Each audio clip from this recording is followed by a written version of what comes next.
نحمده ونصلي على رسوله الكريم أما بعد أعوذ بالله من الشيطان الرجيم بسم الله الرحمن الرحيم رب اشرح لي صدري ويسر لي أمري واحلل عقدة من لساني يفقهوا قولي واجعل لي وزيرا من أهلي آمين يا رب العالمين۔ ہم قصص الانبیاء جو ہے ان کے اس کے بارے میں دیکھ رہے تھے، قوم لوط تک ہم نے اسٹڈی کر لیا تھا۔ آج ہمارا لاسٹ سیشن ہے انشاءاللہ، اس میں ہم کنکلوڈ کریں گے جو بڑی بڑی قوموں کے واقعات ہیں ان کو ہم نے ڈسکس کیا ہے، اور آج بھی کچھ تین قوموں کی جو ہے معاملات ہم نے دیکھنے ہیں۔ اس کے علاوہ بھی چھوٹے چھوٹے بہت سے اور قصے ہیں جن کو ہم نے کور نہیں کیا، کیونکہ ڈیفینیٹلی یہ جو کورس تھا یہ ہم نے جو ڈیزائن کیا تھا کہ شارٹ کورس تھا، پورا مکی دور کا قرآن کور کرنا 10 ہفتوں میں چیلنجنگ ٹاسک، لیکن بہرحال ہم نے جو جیسے بتایا تھا کہ ہم کافی حد تک جو مین اس میں جو حصہ ہے اس کا کور کر لیں گے۔ تو جو بڑی بڑی قومیں ہیں جن کا ذکر بار بار آتا ہے ان میں 6 قوموں کا ذکر جو ہے ہمیں کثرت سے ملتا ہے قرآن مجید میں۔ ایک قوم نوح ہے، پھر اس کے بعد قوم ہود ہے، پھر اس کے بعد قوم سمود ہے، اور قوم لوط، قوم شعیب، اور پھر قوم فرعون۔ ان 6 قوموں کا ذکر جو ہے آپ کو بار بار ملے گا۔ اس کے علاوہ پھر جو بڑے قصے ہیں ان میں ایک حصہ ہم نے اس میں کور کرنا ہے انشاءاللہ آج، یوسف علیہ السلام کا جو قصہ ہے وہ اس سیلف ایک بہت خوبصورت قصہ ہے، بلکہ قرآن مجید نے اس کو احسن القصص قرار دیا ہے، سب سے بہترین قصہ، تو اس کو بھی ہم دیکھ لیں گے۔ اس کے علاوہ چھوٹے بڑے اور بہت سے قصے ہیں، لیکن خاص طور پہ ایک جو پہلو ہے جو کہ بیسیکلی موسیٰ علیہ السلام کے حوالے سے جب بات آتی ہے تو بنی اسرائیل کی تاریخ کا ایک بڑا حصہ جو ہے آج ہم نے کور کرنا ہے۔ تو انشاءاللہ دیکھتے ہیں کہ جو ہے کہ قوم شعیب علیہ السلام کے حالات کیا تھے، اس سے ہم آج کا سیشن شروع کرتے ہیں۔ تو قوم شعیب جو تھی ان کی طرف جو ہے حضرت شعیب علیہ السلام کو بھیجا گیا۔ یہ مدین کا علاقہ کہلاتا ہے۔ یہ جو ناردرن عرب کا ایریا ہے، یہ جب ہم تبوک کی طرف جاتے ہیں حجاز سے تو فلسطین سے نیچے، یعنی فلسطین سے جو ہے ساؤتھ کی طرف یہ ایک بڑا ایریا بنتا ہے۔ اگر آپ آج بھی جاتے ہیں اس طرف تو یہ کافی زرخیز علاقہ ہے، یعنی جیسے آپ ناردرن سائڈ پہ جاتے ہیں تو آپ کو کافی زرخیزی نظر آتی ہے۔ دوسرا یہ تھا کہ اس کی ایک ایسی سگنیفیکنس تھی کہ ان کو ایک ایسی جگہ اللہ تعالیٰ نے عطا کی تھی کہ جیو پولیٹیکل جو سیٹنگ تھی وہ ایسی تھی کہ 2 بڑے ٹریڈ روٹس جو ہیں وہاں پہ آ کے لگتے تھے۔ اب پرانے وقتوں میں تو آپ کو پتا ہے کہ اس طریقے سے مارکیٹس نہیں ہوتی تھی جیسے ہماری مارکیٹس ہیں، ٹھیک ہے؟ یہاں پہ تو باقاعدہ مارکیٹس ہوتی ہیں جہاں سے وہ جو ہے سامان مین منڈیوں سے جو ہے یہاں پہ پہنچ جاتا ہے۔ تو پہلے تو مین جو بازار لگتے تھے وہ منڈیوں کے پاس ہی لگتے تھے، ٹھیک ہے؟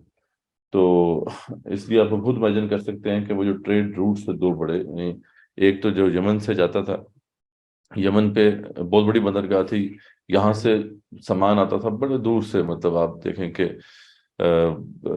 جو فار ایسٹرن نیشنز ہیں وہاں سے وہ سامان آتا تھا، وہ یمن پہ آ کے رکتا تھا۔ یمن سے پھر یہ اتر کے یہ پھر مختلف کیراوانز جو ہے اس کو لے کے جایا کرتے تھے، پھر یہ علاقہ بنتا ہے ینبوع سے ہوتے ہوئے شام کی طرف۔ پھر شام ایک بہت بڑی بندرگاہ تھی، وہ بہت بڑا وہ ایک پورٹ تھا جہاں سے پھر یہ ویسٹ کی طرف جاتا تھا۔ تو ویسٹ سے جو سارا سامان آتا تھا وہ پہلے شام آتا تھا، شام سے پھر ہوتے ہوئے پھر یمن آتا تھا، اور یمن سے پھر وہ شرق کی طرف یعنی چائنا اور اس طرف جاتا تھا۔ یہ جو سارا ایریا تھا اس میں 2 روٹس تھے، ایک تو لینڈ روٹ تھا جس میں کیملز اور یہ سارا تھا، اور ایک سی روٹ تھا جو کہ بیسیکلی ریڈ سی جو ہے اس کے اندر سے گزر یہ زیادہ تر جو تجارت تھی یہ سبائیوں کے پاس تھی، قوم سبا کا ذکر جو آتا ہے۔ تو اگین جیسے میں نے بتایا نا کہ بہت سی چیزیں شاید ہم نہ کور کر پائیں، لیکن یہ ہے کہ جو بڑی قوموں کا ذکر ہے وہ تو ہم نے اچھی طریقے سے کرنا ہے۔ جیسا قوم سبا بھی ایک بڑی قوم تھی، لیکن اس کا ذکر قرآن میں بڑا لمیٹڈ سا ہے، یعنی یہ ایک 2 صورتوں میں ان کا ذکر ہے، کیونکہ وہ بھی بہت بڑی قوم تھی، تو اور ان کو جو ملکہ حاصل تھا تجارت کے حوالے سے تو وہ کسی قوم کو اور نصیب نہیں ہوا۔ خیر اس قوم کے حوالے سے جو ہم بات کر رہے تھے کہ یمن سے مکہ، پھر ینبوع سے ہوتے ہوئے پھر شام کی طرف جو ایک گزرگاہ جاتی تھی، یہ اس کے بالکل یعنی سمجھ لیں کہ سنگم پہ یہ موجود تھا۔ اس طریقے سے دوسری جو بڑی سڑک جو آپ کہہ سکتے ہیں دوسری گزرگاہ جو تھی وہ عراق سے پھر مصر کی طرف جاتی تھی. تو ان دونوں کے یعنی سینٹر میں یہ موجود تھے، اور اس لیے بہت امیر مطلب قوم تھی. انہیں پیسوں کی کمی نہیں تھی، وسائل بہت زیادہ تھے، لیکن ان کو بس وہ ایک بیماری لگ گئی تھی جو کہ ہمیں بھی لگی ہوئی ہے، کرپشن. ٹھیک ہے، ٹھیک. تو یعنی قوم شعیب کو اگر ہم مطالعہ کرتے ہیں تو ہمیں لگتا ہے جیسے ہم اپنی بات ہی کر رہے ہیں، کیونکہ بہت زیادہ معاصرت ہے قوم شعیب کی پاکستانی قوم کے ساتھ. پاکستانی قوم کو بھی اگر دیکھیں تو اس کو اللہ تعالیٰ نے جیو پولیٹیکل جو سیٹنگ دی ہے بڑی زبردست دی ہے. مطلب آپ دیکھیں کہ بالکل ہم ایک ایسی جگہ پہ آباد ہے، ہمیں اسٹریٹجک ڈیپتھ بھی موجود ہے ہمارے لیے.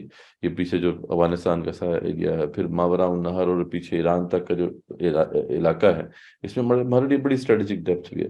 پھر یہ ہے کہ ہمارے پاس آپ کو پتہ ہی ہے اب جو سی پیک جو ہے جو بنا رہا ہے چائنا، گرم پانیوں تک پہنچنے کا ان کے لیے جو ہے سب سے بہترین روٹ جو ہے وہ ہم ہیں. ٹھیک ہے، ہمیں اللہ نے پورٹ کا بھی ایک بڑا ایریا دیا ہے، گوادر پورٹ بھی ہے، پھر کراچی پورٹ ہے. تو اس طرح یعنی ہمیں اللہ تعالیٰ نے ایسی لوکیشن دی ہے کہ ہم کچھ نہ بھی کریں تو پھر بھی ہمارے طرف جو ہے مال خود چل کے آئے گا، ہم کچھ نہ بھی کریں تو. کئی دنیا میں جو قومیں ہیں وہ صرف گزرگاہ پہ چلتی ہیں، جیسے لگزمبرگ ہے، یہ چھوٹی سی ریاست ہے، اگر آپ اس کو دیکھیں تو وہ کچھ بھی نہیں ہے اس کے پاس، ٹوٹلی وہ گزرگاہ ہے، بس اسی پہ وہ چلتی ہے. تو گزرگاہ ہونا بھی ایک بہت بڑی چیز ہوتی ہے. تو پاکستان کا بھی یہ معاملہ ہے کہ ہر طرف سے وسائل کھلے ہیں، مطلب معدنیات بھی بہت زیادہ ہیں، ذخیرہ زمین بھی اللہ تعالیٰ نے عطا کی ہے، بہترین جو ہے وہ ویدر بھی ہے. ان کا بھی یہی معاملہ تھا، ہر طرف باغات تھے، وہ جو ہے ویدر بھی بہت زبردست تھا، اور ہر طرح کا مال جو ہے ان کی طرف وہ ایک طرح سے کھینچا چلا آتا تھا اللہ کی طرف سے. لیکن برعکس ان کو جو بیماری لگی تھی وہ ہمیں لگی ہوئی ہے، وہی والی بیماری، کرپشن. ٹھیک ہے. اچھا، یہ جو بیسیکلی مدین کا نام پڑا تھا مدیان بن ابراہیم سے. مدیان جو ہے ابراہیم علیہ السلام کی تیسری بیوی کتورہ سے ایک بیٹے تھے، اور انہی کے پھر تبسط سے اس علاقے کا نام مدین پڑا. پہلے اس کا نام مدیان تھا، بعد میں پھر مدین بن گیا. تو ان میں دو برائیاں تھیں، ایک تو شرک تو کرتے ہی تھے، اور ان کے خلاف جو ہے جب شعیب علیہ السلام کھڑے ہوئے تو ان کو ساری بات توحید کی دعوت دی. بالکل جو ہے شروع میں سورہ اعراف میں آتا ہے کہ بائلا مدین اخاہم شعیبہ، اور مدین کی طرف ہم نے ان کے بھائی شعیب علیہ السلام کو بھیجا. قال یا قوم اعبدوا اللہ ما لکم من الہ غیرہ. وہی جو دعوت ہوتی ہے ایک نبی کی کہ اللہ کی بندگی کرو، اس کے سوا تمہارا کوئی الہ نہیں. ٹھیک ہے، جاتکم بینۃ من ربکم، لیکن تمہارے رب کی طرف سے واضح نشانیاں آ چکی ہیں. فاوفوا الکیل والمیزان، اور دیکھو ناپ تول کو پورا کرو. ٹھیک ہے، اور ولا تبخسوا الناس اشیاءہم، اور لوگوں کی چیزوں کو کمی کر کے نہ دو. ان تین بڑی برائیاں ان کے بارے میں یہاں پہ ایک ہی آیت کے اندر آ گئی ہیں. ایک تو ناپ تول میں کمی کرتے تھے، دوسرا ہے کہ لوگوں کی چیزیں کم کر کے دیتے تھے. ٹھیک ہے، ٹھیک ہے. تو اس طرح بھی ہے، اب جیسے ہمارے سنہرے بھی کرتے ہیں، آپ ان سے سونا لینے کے لیے جائیں تو جناب آپ کو پورا دینا پڑے گا، آپ ان کو دینے کے لیے جائیں تو کاٹ لیتے ہیں. تو اس طرح کی اور بڑی چیز ہے نا، مطلب جس کو آپ جو چیز دے رہے ہیں وہ اتنا نہیں دے گا واپس، بلکہ کم کر کے دے گا. تو یہ ان کا بھی معاملہ تھا. اور ولا تفسدوا فی الارض بعد اصلاحها، اور دنیا میں فساد مچانا یہ ان کا کام تھا. اس طریقے سے پھر رہزنی بھی کیا کرتے تھے، مطلب ان کے ٹریڈ روٹس کے پاس موجود تھے تو جو تجارتی قافلے آتے تھے ان کو بھی لوٹ لیا کرتے تھے، لوٹ مار بھی کرتے تھے. تو جیسا ہمارا بھی معاملہ ہے. تو ذالکم خیر لکم، اللہ فرماتے ہیں کہ یہ تمہارے لیے بہتر ہے اگر تم سمجھتے ہو، ان کنتم مؤمنین، اگر تم ایمان والے. خیر انہوں نے نہیں مانی اپنے رسول کی بات. تو اور وہ اس میں جو ہے بتایا گیا کس طریقے سے وہ اپنی قوم کو دعوت دیا کرتے تھے کہ دیکھو ناپ تول میں کمی نہ کرو، اور دھوکہ نہ دو، لوٹنے کے لیے نہ بیٹھو، اللہ کی نعمت کو یاد کرو، اور تباہ ہونے والی قوموں کی جو عبرت ناک انجام ہے اس سے بچو. تو سرداروں نے کیا کہا، جو سردار تھے، ظاہری بات ہے جو اوپر سے نیچے تک جو تھا معاملہ یہ تھا کہ کرپشن چل رہی تھی. تو اور کرپشن داری بات ہے ہوتی ہی اوپر سے لوگوں کی سرپرستی سے ہے. جو اوپر لوگ بیٹھے ہوتے ہیں وہ ان کی سرپرستی ہوتی ہے، تو نیچے کرپشن چلتی ہے، جیسا کہ ہم اپنی سوسائٹی میں دیکھ سکتے ہیں. تو سرداروں نے کہا کہ تم ہمارے طریقے پر تمہیں آنا ہوگا، ورنہ تمہیں ہم یہاں سے نکال باہر کریں گے. یعنی جو ہمارے طور طریقے ہیں ان کو چینج کرنے کی فکر نہ کرو، ایکسیپٹ کرو، ورنہ پھر جاؤ یہاں سے. ٹھیک ہے. تو شعیب علیہ السلام اللہ سے دعا کرتے ہیں کہ اللہ تعالیٰ ہمارے اور ان کے درمیان ایک فیصلہ فرما دے۔ اس کے بعد پھر بس وہی عذاب ان کے اوپر آتا ہے۔ جب یہ نہیں سدھرتے تو پھر اللہ تعالیٰ کا عذاب کوڑا ان کے اوپر برستا ہے۔ 3 قسم کے عذاب ان پہ آئے تھے۔ ایک وقت ایسا آتا ہے کہ ان کے پاس بالکل جو ہے وہ بارش نہیں ہوتی اور کہساری ہو جاتی ہے، تو پھر یہ دعائیں کرتے رہتے ہیں۔ پھر دور سے ایک ابر آتا ہے اور یہ سمجھتے ہیں کہ اس کے اندر جو ہے پانی ہوگا، لیکن اس کے اندر آگ ہوتی ہے۔ اس سے پھر آگ کی بارش ہوتی ہے، اور پھر ایک چنگھاڑ بھی آتی ہے اور ایک زلزلہ بھی آتا ہے، اور اس طریقے سے یہ سب ختم ہو جاتے ہیں۔ تو یہ ایک عبرتناک انجام ہوا قوم شعیب کا۔ ان کے اندر جو برائیاں تھیں وہ ہمارے اندر بھی بتمام و کمال پائی جاتی ہیں۔ وہ الگ بات ہے کہ اللہ تعالیٰ کا فیصلہ یہی ہے کہ اب عذاب استیصال نہیں آئے گا، ورنہ تو ہم پر بھی کب کا آ چکا ہوتا۔ عذاب استیصال ایسا عذاب ہوتا ہے کہ جو جڑ سے ختم کر دیتا ہے، مطلب کوئی ایک بھی وہ شخص نہیں بچتا کہ جو حق کو تسلیم نہیں کرنے والا ہوتا، صرف وہی بچتا ہے جو حق کو تسلیم کرنے والا ہوتا ہے۔ ایسا عذاب جو ہے اب وہ نہیں آئے گا۔ اس کی وجہ یہی ہے کہ اب وہ ایک ہی دفعہ آئے گا، مطلب اب جو ہے بات گلوبل ہو گئی ہے، اب وہ ایک ہی دفعہ گلوبلی آئے گا، اور وہ قیامت ہے، ٹھیک ہے۔ اور ایسا ہی ہوگا روز محشر سے پہلے جو یہاں پہ قیامت برپا ہوگی، اس سے پہلے صحیح حدیث میں آتا ہے کہ ایک ایسی ہوا چلے گی جس میں ہر نیک آدمی جو ہے وہ موت کی نیند سو جائے گا، اور دنیا میں صرف فاسق اور فاجر رہے گا، اور یہ سارے کے سارے آپ پہ ختم ہوں گے۔ یہ آخری دفعہ، مطلب بات اللہ کی سنت ویسی رہے گی کہ، لیکن پہلے کیونکہ قوم جو تھی اس کی طرف رسول آتا تھا، ایک رسول ایک اپنی قوم کی طرف ہی بھیجا جاتا تھا، تو اس قوم کے اوپر جب تمام حجت ہو جاتی تھی تو پھر اس قوم کو تباہ کیا جاتا تھا نا۔ اب کیونکہ رسول اکرم صلی اللہ علیہ وسلم تو بھیجے گئے ہیں تمام انسانوں کے لیے کافۃ للناس بشیرا و نذیرا، تو اب یہ گلوبل اب یہ معاملہ ہوگا۔ یہ تھی قوم شعیب کو اللہ نے تباہ کر دیا۔ آگے پھر ذکر آ رہا ہے اس بڑی قوم کا جسے قوم فرعون کہتے ہیں، اور یہ ان کا جو ہے رہن سہن تھا، ٹھاٹ پاٹ سے وہ رہتے تھے، اور انہوں نے جو پیرامڈز بنائے ہیں آج تک انسان دنگ ہے کہ کیسے بنائے ہیں۔ یعنی ایسی ٹیکنالوجی ان کے پاس تھی کہ مطلب انسان آج تک نہیں سمجھ سکا کہ کس طریقے سے انہوں نے بنائے۔ تو یہ بڑے بڑے پیرامڈز، بڑے بڑے جو ہے محلات یہ بناتے تھے، اور بڑی ہی ایک سوفسٹیکیٹڈ سوسائٹی تھی، اور لیڈس ہوا کرتے تھے، اور اس طرح ملٹیپل جو ہے کیڈرز آف دا سوسائٹی تھے۔ تو ان کے بارے میں اب تفصیلی ذکر سورہ اعراف میں بھی ہے اور دیگر صورتوں میں بھی ہے، ہم اس کو دیکھتے ہیں۔ تو بیسیکلی قوم فرعون جو ہے، اس کا جو لفظ فرعون کا جو لفظ ہے یہ رأس سے آیا ہے، اور رأس جو ہے بیسیکلی یہ سورج دیوتا کو یہ کہتے تھے، تو یہ بیسیکلی سورج دیوتا کی پوجا کیا کرتے تھے۔ اچھا، پھر کیونکہ ان کے ہاں یہ عقیدہ تھا کہ جو حاکم ہوتا ہے یا بادشاہ ہوتا ہے وہ ان کے خدا کا جسدی ظہور ہوتا ہے، اس لیے وہ جو مطلب جسے جو یہ بادشاہ مان لیتے تھے اس کو وہ فرعون کہتے تھے، کہ را کا یہ ایک طرح سے وہ ہے، ایک جسدی ظہور ہے، ایک فزیکل مینیفیسٹیشن ہے۔ تو اس طریقے سے ان کا عقیدہ تھا۔ قرآن میں جو ہے 2 فرعونوں کا ذکر آیا ہے، ٹھیک ہے۔ ایک بڑا فرعون جو ہے جس کے دور میں موسیٰ علیہ السلام پیدا ہوئے، ٹھیک ہے، یہ رمیسس دا سیکنڈ، رمیسس دوم تھا، اور اس کا زمانہ جو بنتا ہے یہ 1292 سے 1225 بی سی، یعنی عیسیٰ علیہ السلام کے آنے سے تقریباً کوئی 1200-1300 سال پہلے کی بات ہے۔ اچھا، اس کے بعد دوسرا جو فرعون ہے جس کی حکومت میں پھر وہ واپس آئے اور جن کو نبوت ملی، اور جس کی طرف پھر انہوں نے دعوت دی جا کے، یہ تھا اسی کا بیٹا، یعنی رمیسس دا سیکنڈ کا بیٹا منفتح، ٹھیک ہے۔ منفتح جو ہے یہ وہی ہے جس کے ساتھ یہ پلے بڑے بھی تھے۔ اب وہ پتہ ہے کہ وہ بڑا فرعون تھا جس کی بیوی آسیہ تھی، اور انہوں نے پھر اپنے ساتھ ان کو رکھ لیا تھا موسیٰ علیہ السلام کو، تو ایک طرح سے یہ بچپن میں بھی ساتھ پلے بڑے ہیں، ایک طرح سے بھائی تھا موسیٰ علیہ السلام کا۔ تو یہ وہ فرعون تھا جس کی طرف جو ہے موسیٰ علیہ السلام کو بھیجا گیا، اور باقی جو سارے معاملات اس فرعون کے حوالے سے سامنے آتے ہیں۔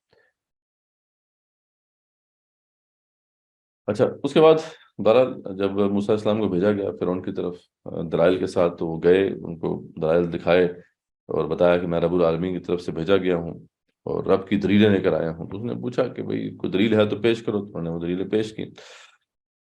قوم کے سرداروں نے کہا کہ یہ تو جادو ہے، تو یہ اس کے ذریعے ہمیں نکالنا چاہتے ہیں، تو موسیٰ اور ہارون علیہ السلام کو پھر قید کر دیا گیا، اور فرعون نے کہا کہ ٹھیک ہے بھی، یہ تو بہترین جادوگر ہم بھی لے کر آئیں گے۔ وہ بہترین جادوگر آتے ہیں، اور پھر موسیٰ علیہ السلام نے اس دربار میں یہ بات کہی تھی کہ کیوں نہ یہ جو کانٹیسٹ تم کرنا چاہتے ہو، کیونکہ موسیٰ علیہ السلام نے چیلنج کیا تھا کہ تم اگر سمجھتے ہو کہ یہ نہیں ہے صحیح تو تم اس سے ایسی کوئی چیز لا کے دکھاؤ۔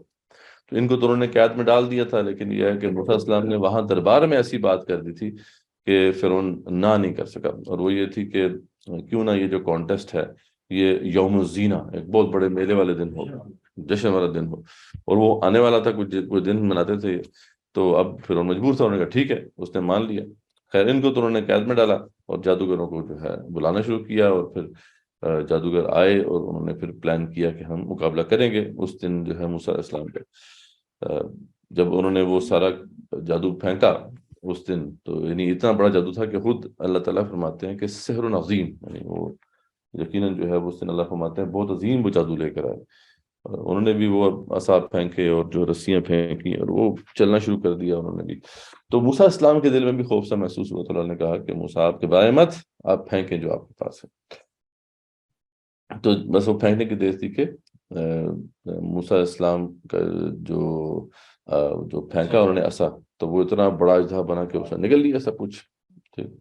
تو اس کے بعد جو جادوگر تھے وہ سجدے میں گر گئے اور مسلمان ہو گئے، اور اتنے پکے پھر مسلمان ہوئے کہ پھر ڈٹ گئے اس کے اوپر۔ پھر انہوں نے اللہ کو کہا کہ میں تمہیں مار دوں گا اور تمہاری ہاتھ پاؤں کے مخالف سمتوں سے کاٹ دوں گا، لیکن یہ ہے کہ وہ پھر بھی نہیں، انہوں نے اس بات کو تسلیم کیا اور حق پر ہی جان دے دی، ٹھیک ہے۔ اس کے بعد بہرحال جو معاملہ ہوتا ہے کہ دوبارہ سے جو ہے وہ پرانا حکم فرعون نے جو ہے جاری کر دیا تھا کہ ان کے بچوں کو ذبح کرو، عورتوں کو غلام بنا کے رکھو۔ خیر اس کے بعد بھی کچھ عرصے جو ہے ان کے اوپر مختلف قسم کے عذاب آتے رہے۔ قحط سالی کا عذاب آیا، پھلوں کی اور پیداوار کی کمی کا عذاب آیا، طوفان کا عذاب آیا، ٹیڈی دل کا عذاب آیا، پھر گھن کا جو کیڑا ہے وہ اس کا عذاب آیا، مینڈک کا، اور خون کا عذاب تھا۔ خون کا یعنی مطلب ہر طرف خون ہی خون ہو گیا، زبان پانی جتنا بھی تھا وہ خون کی شکل اختیار کر گیا تھا۔ تو یہ مختلف آفتیں ان کے اوپر آتی رہیں۔ اس کے بعد بھی جب بھی آفت آتی تو یہ موسیٰ السلام کے پاس پہنچ جاتے، کہتے ہیں کہ آپ اپنے رب سے دعا کریں، ہم بالکل مان لیں گے آپ کے رب کو۔ تو موسیٰ السلام جب دعا کرتے، اچھا وہ جو تھا عذاب ختم ہو جاتا، پھر پلٹ جاتے۔ تو یہ سلسلہ چلتا رہا، آخرکار پھر اللہ تعالیٰ نے ان کو غرق کر دیا۔ اور وہ اسی طرح سے ہوا کہ اللہ تعالیٰ نے موسیٰ علیہ السلام کو کہا کہ آپ کو نکلنا ہوگا بنی اسرائیل کو لے کر۔ بنی اسرائیل کے اس وقت 4 سے 5 لاکھ کے قریب ان کی تعداد تھی۔ وہ ساری پلاننگ موسیٰ علیہ السلام نے کی، اور ایک ہی رات میں وہ نکل گئے۔ پیچھے بہرحال اللہ تعالیٰ کا جو فیصلہ تھا وہ ہو کر رہنا تھا۔ فرعون جو ہے اپنے لشکروں کے ساتھ ان کے پیچھے نکلا، اور آج وہ ایک اور ہی جو ہے وہ اپنی جسے کہتے ہیں کہ ترنگ میں تھا کہ میں نے تو چھوڑنا ہی نہیں کسی کو، بس ٹھیک ہے۔ اور سب جتنے بھی لشکر تھے اس کے، ان سب کو کہا کہ نکلو، اور جتنے بھی مرد تھے ان کو بھی کہا کہ نکلو۔ مطلب آج ہم نے ایک ایک کو پکڑ کے جو ہے نا ذبح کرنا ہے، ختم کرنا ہے۔ یہ اس کے اندر جو ہے ایک ایسا وہ جسے کہتے ہیں نا ایسی اتنی نفرت تھی اس کے دل میں۔ تو اصل میں بیسیکلی تو اللہ تعالیٰ کا یہ پلان تھا، اللہ تعالیٰ چاہتے تھے کہ سارے کے سارے جو ہے یہ غرق ہوں، تو اس لیے فرعون نے سب کو اکٹھا کیا اور پیچھے پھر یہ گئے۔ موسیٰ علیہ السلام اس وقت تک جو ہے کافی آگے نکل چکے تھے۔ خیر یہ وہ طوفانوں کا ذکر ہے جو کہ ابھی ہم نے دیکھ لیا، یہ ان کا روٹ تھا، یہ مصر سے نکلے اور ہوتے ہوئے پھر یہ جو ابھی اس وقت یعنی یہ جو ریڈ سی ہے اس کے اندر کسی جگہ پہ بہرحال وہ ایک ایسا وہ مقام تھا جہاں سے پھر انہوں نے کراس کیا ہے۔ اور یا تو 2 اس میں آ رہا ہے، زیادہ تر جو ببلیکل زیادہ تر وہ جو اکاؤنٹس ہیں وہ تو یہی کہتے ہیں کہ یہاں سے ہوتے ہوئے جو ہے انہوں نے یہاں سے اس کو کراس کیا ہے ریڈ سی کے پاس سے۔ لیکن یہ کہ بعض کہتے ہیں کہ نہیں، یہ جو نہر سویز ہے، یعنی بالکل یہ جو سمجھ لیں کہ آپ جو اس کے بالکل ٹاپ یہ جو نظر آ رہا ہے آپ کو ریڈ سی کا یہ والا ایریا، یہ اس کے اوپر یہ نہر سویز ہے جو اوپر تک جاتی ہے، تو ادھر سے کہیں سے کراس کیا۔ بہرحال یہ مختلف آ رہا ہے لوگوں کی، تو جہاں سے بھی کراس کیا، بس کراسنگ ان دونوں میں سے کسی ایک جگہ پہ ہوئی ہے، یعنی یہ ریڈ سی کی ایک طرح سے وہ 2 شاخیں بنتی ہیں، تو ادھر سے یا ادھر سے کراس کیا ہے انہوں نے۔ تو وہ سارے کے سارے بنی اسرائیلی جو تھے وہ جیسے موسیٰ علیہ السلام نے ایسا مارا، وہ دو پہاڑوں کی طرح دو تودے بن گئے، بیچ میں سے جو بنی اسرائیل تھے وہ نکل گئے، اور پیچھے فرعون اور اس کے سارے لشکر جو ہیں پھر اس کے اندر آئے، اور وہ جو دونوں جو پہاڑ کی طرح پانی تھے مل گئے، اور یہ سارے کے سارے غرق ہو گئے۔ تو بہرحال موسیٰ علیہ السلام جب وہاں سے فارغ ہو گئے، اللہ تعالیٰ نے جو ہے ان کو نجات دے دی، موسیٰ علیہ السلام اور جی اچھا وہ میں ڈسائڈ پہ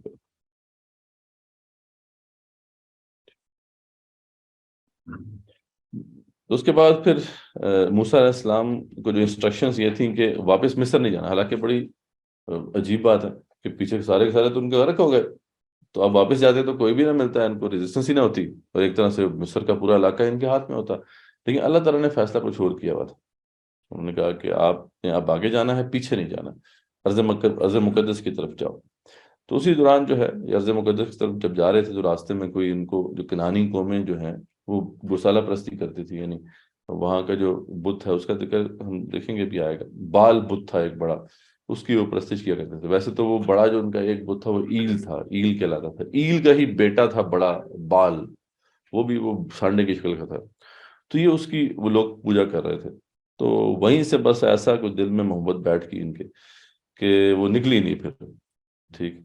حالانکہ موسیٰ علیہ السلام کو ابھی مطلب تھوڑا سا ٹائم تو ہوا ہے، ابھی تو انہوں نے ان کو نجات دلائی ہے فرعون کے عذاب سے، اور ان کو شکر گزار ہونا چاہیے تھا، لیکن یہ ہے کہ جب انہوں نے دیکھا کہ یہ ایک جھنڈے کی پوجا کر رہے ہیں، تو انہوں نے آ کے کہا کہ موسیٰ علیہ السلام یہ کیا ہمارا رب تو نظر ہی نہیں آتا، تو آپ ایسا نہیں ہو سکتا کہ ہمارا بھی کوئی ایسا رب بنا دیں تو یعنی موسیٰ علیہ السلام کو غصہ آیا، یہ تم کیسے ناہنجار ہو، لیکن اس وقت تو یہ خاموش ہو گئے، لیکن دل میں وہ بات بیٹھ گئی اور خسر پسر شروع ہو گئی۔ وہی ہوا کہ بعد میں جب موسیٰ علیہ السلام اس کو ان سب کو جو ہے سیرہ سینا کی طرف لے کے آگے، ولڈرنس کا جو ایریا ہے سیرہ سینا، اس کے اندر جو ہے پڑاؤ انہوں نے ڈالا کوہ طور کے پاس، تو ان کو بلایا اللہ تعالیٰ نے 40 ساعتوں کے لیے کوہ طور کی طرف، یہ کوہ طور گئے، وہاں پہ ان کو تورات ملنی تھی، لیکن پیچھے سے جو ہے انہوں نے گوسالہ پرستی کر لی، اس کا واقعہ سارا تفصیل سے موجود ہے۔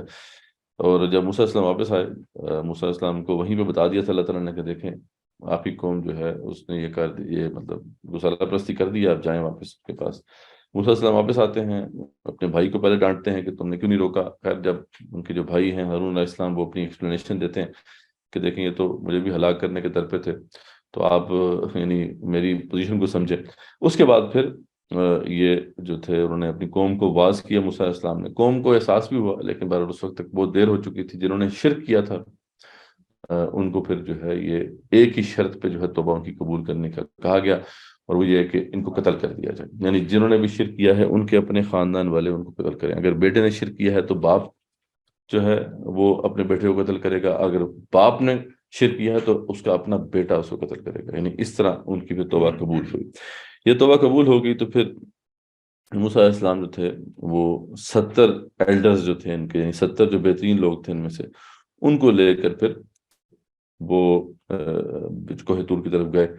مقصد یہ تھا کہ وہاں ان کو لے کے جائیں گے، یہ توبہ کریں گے اور اللہ تعالیٰ سے جو ہے معافی مانگی قوم کی طرف سے، لیکن وہ جو 70 بہترین لوگ تھے، 5 لاکھ میں سے 70 جو تھے بہترین لوگ، ان کے بھی کرتوت نرالے تھے، تو وہ جب راستے میں چڑھے ہیں، وہ طور کو پہاڑ کی طرف جب جانے لگے ہیں، تو راستے میں پتہ نہیں کیا خیال آیا، انہوں نے کہا جی کہ ہم نے آپس میں ایک فیصلہ کیا ہے موسیٰ، تو ہم نے تو اصل میں جب تک ہم بات نہیں کریں نا اللہ تعالیٰ سے تو ہم تو اس وقت تک نہیں مانیں گے۔ موسیٰ علیہ السلام بڑے مطلب غصے ہوئے ان کے اوپر، نے کہا تمہیں شرم نہیں آتی ہے، ٹھیک ہے تمہیں جو ہے تمہیں میں لے کے جا رہا ہوں کہ تم توبہ کرو اللہ کے سامنے، تم ایسی باتیں کر رہے ہو۔ خیر اس وقت پھر خاموش ہو گئے، پھر تھوڑی دیر آگے چلے تو پھر ایک اور خیال کسی کے دل میں آ گیا، ہم نے ایک اور فیصلہ کر لیا، جب تک ہم رب کو دیکھیں گے نہیں ہم تو مانیں گے نہیں۔ بس اس وقت اس لمحے جو ہے اچانک ایک بجلی کا کڑکا گرا ہے اوپر، وہ سارے کے سارے مارے گئے۔ اس وقت موسیٰ علیہ السلام کی بڑی ہی ایک رکت آمیز دعا ہے اللہ تعالیٰ سے، اللہ تعالیٰ سے کہتے ہیں اللہ تعالیٰ یہی تو تھوڑے بہت لوگ تھے جو کام کے تھے، باقی تو ویسے ہی ادھر ہیں، ان کا برا حال ہے، ان کو بھی تو نے ختم کر دیا، میرے ساتھ اب کون کھڑا ہوگا؟ تو اللہ تعالیٰ نے پھر موسیٰ علیہ السلام کی دعا قبول کی اور ان کو دوبارہ سے زندہ کیا، مطلب ان 70 جو ایلڈرز تھے ان کو اسی وقت دوبارہ زندہ کیا، یعنی موت سے زندہ کیا.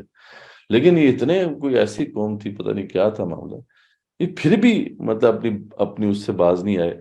جب واپس آئے ہیں آپ دیکھیں اتنا بڑا اب ان کے ساتھ معاملہ ہوا، اتنا بڑا سانحہ رونما ہوا، واپس جب آئے ہیں اور قوم کے سامنے جو ہے موسیٰ السلام، تورات تو مل چکی تھی، ذری بات ہے موسیٰ السلام کو، تو واپس اب آئے ہیں تو موسیٰ السلام نے کہا کہ بھئی اب سب کو تم نے یہ کہنا ہے کہ تورات کے اوپر چلو، یعنی ہم سب مل کے اب عہد کریں گے، سب بالکل ہاں جی موسیٰ السلام تو ہم سمجھ گئے ہیں بات کو، اب تو ہم بالکل عہد کریں گے اس کے اوپر.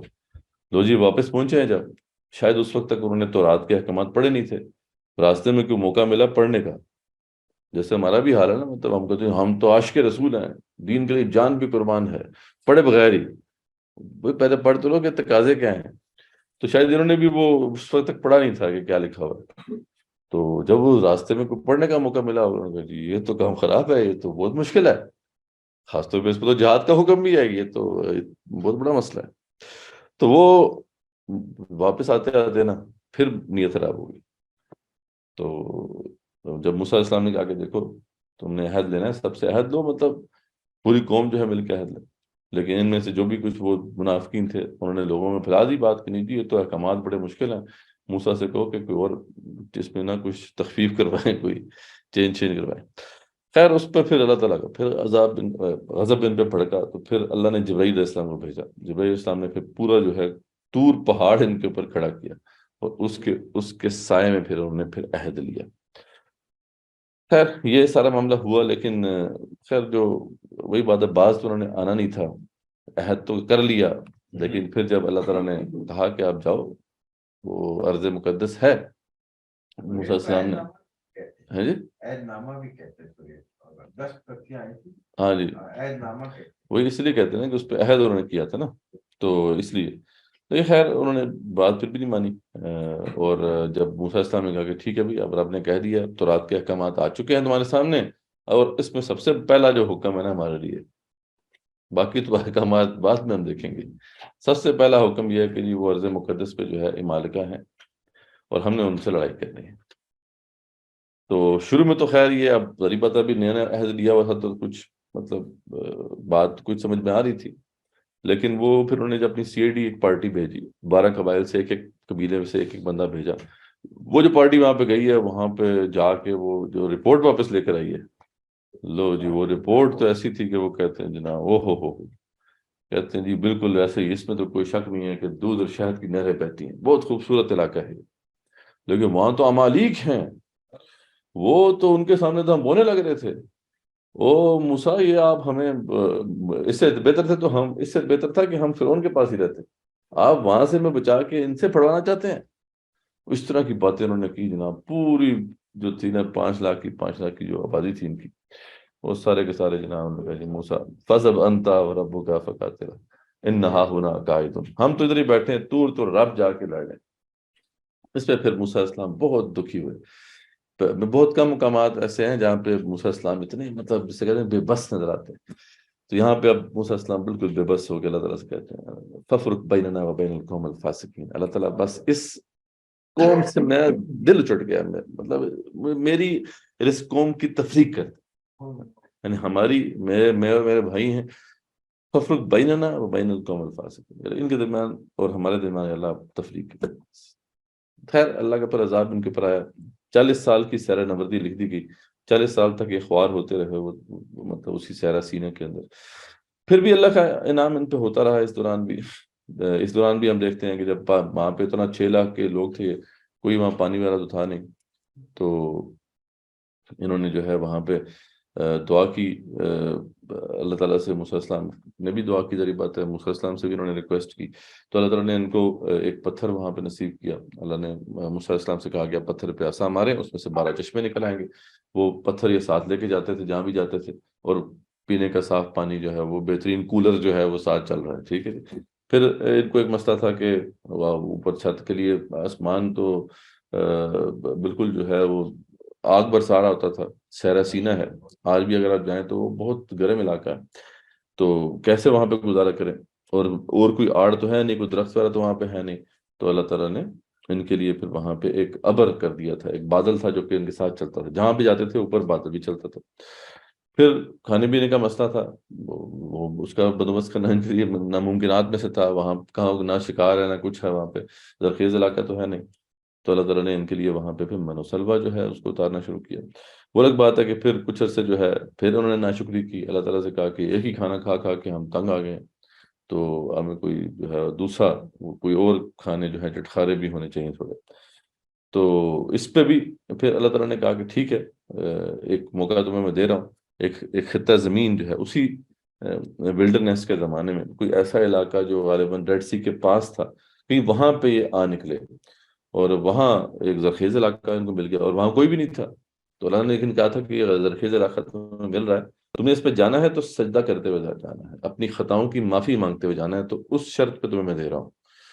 لیکن جو یہ ایسے مطلب والی بات ہے، ایسی قوم اللہ نے بنائی تھی کہ یہ بس ہر وقت جو ہے ناشکری کرتے تھے۔